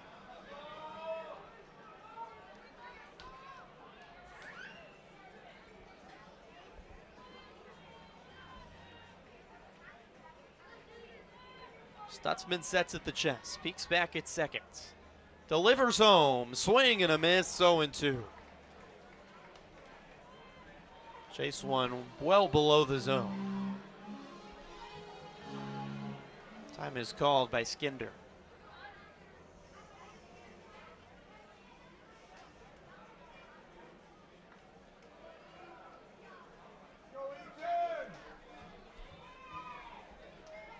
Otters need 3 in the 9th to tie, 4 to win. Skinder down to his last strike. The 0-2 outside. 1 ball and 2 strikes.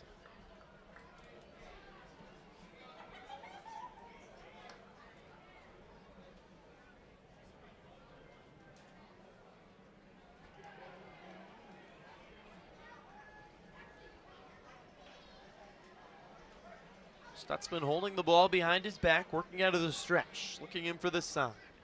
He's got the sign, sets just above the belt. Winds and fires high, 2 balls and 2 strikes. If Skinder can reach, Phillips is on deck. He struck out 3 times today, but does have a double back in the first.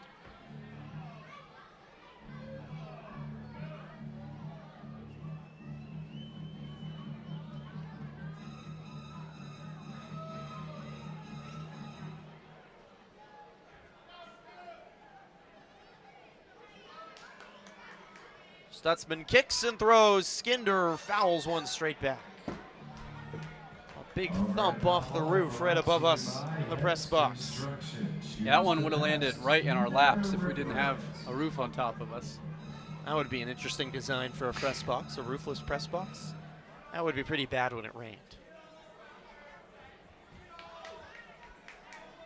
Another 2-2 pitch to Skinder. Stutzman delivers. It's high, and Skinder's worked a full count, coming back from 0-2 to ring it full. A really good battle here by Skinder. He's being selective. He's fouled a couple pitches off, cherishing that last out that the Otters have here. Payoff pitch coming. Stutzman delivers. Skinder swings and pops it up on the infield. The shortstop, Craig, calling everyone up on the dirt. Makes the grab. Barely. It popped out of his glove, and he caught it with his right hand. Oh, my goodness. That almost turned into absolute chaos. It was seemingly a routine catch. Popped right out of his glove, and somehow he made it with the other hand, and that is the final out of the ballgame. I have not seen a game end like that. Wow. Got some excitement at the end. We had a nice crowd here at Bosse Field, but the Boomers looking very good on all cylinders here again tonight.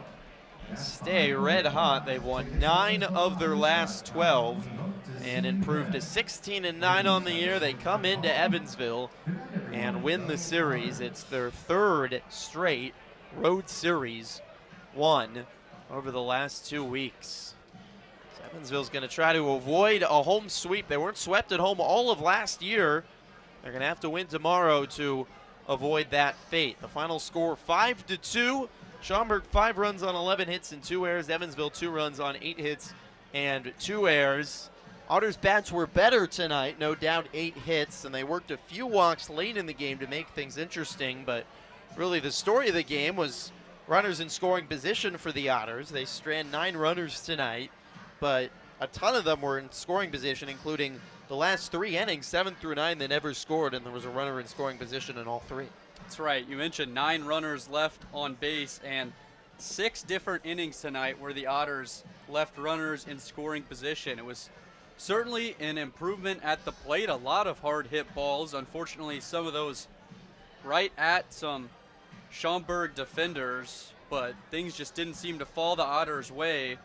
You really got to credit the Boomers. You mentioned last 3 series on the road that they've won. They went 5-1 while they were in Canada. I know it's so hard in the Frontier League to win games on the road, and later on in the season that ends up being what separates teams in the standings going into the playoffs, and the Boomers have just showed so much resilience as of late, and things just certainly are clicking for the Schaumburg side. That went 5-2 tonight, and the Boomers looking to sweep the Otters tomorrow night. Evansville trying to salvage a win and avoid their second 3-game losing streak of the season. Hope you can join us tomorrow evening. We have a 5:05 scheduled first pitch. We'll be right back here on the Otters Digital Network and Flow Sports, and we'd love to have you at the ballpark as well. It'll be Pride Night here in Evansville. Tonight, a crowd of 3,564 watched Schaumburg take down Evansville. The final score again, 5-2. For our entire excellent Otters Digital Network and Flow Sports production crew, my color Lucas Daunhauer, best of luck at the White House on Monday. He's getting honored for the Syracuse Men's Soccer National Championship game. So Lucas will not be here tomorrow, but I can't wait to hear stories about it. Yeah, thank you so much. Such a great opportunity we've been blessed with, and I'm certainly looking forward to not only the opportunity, but also just a chance to see all the guys on the team again. Well, I'll be back here tomorrow. Hope you can join us then. But that does it tonight again. 5-2, Schaumburg wins. Good night from Evansville.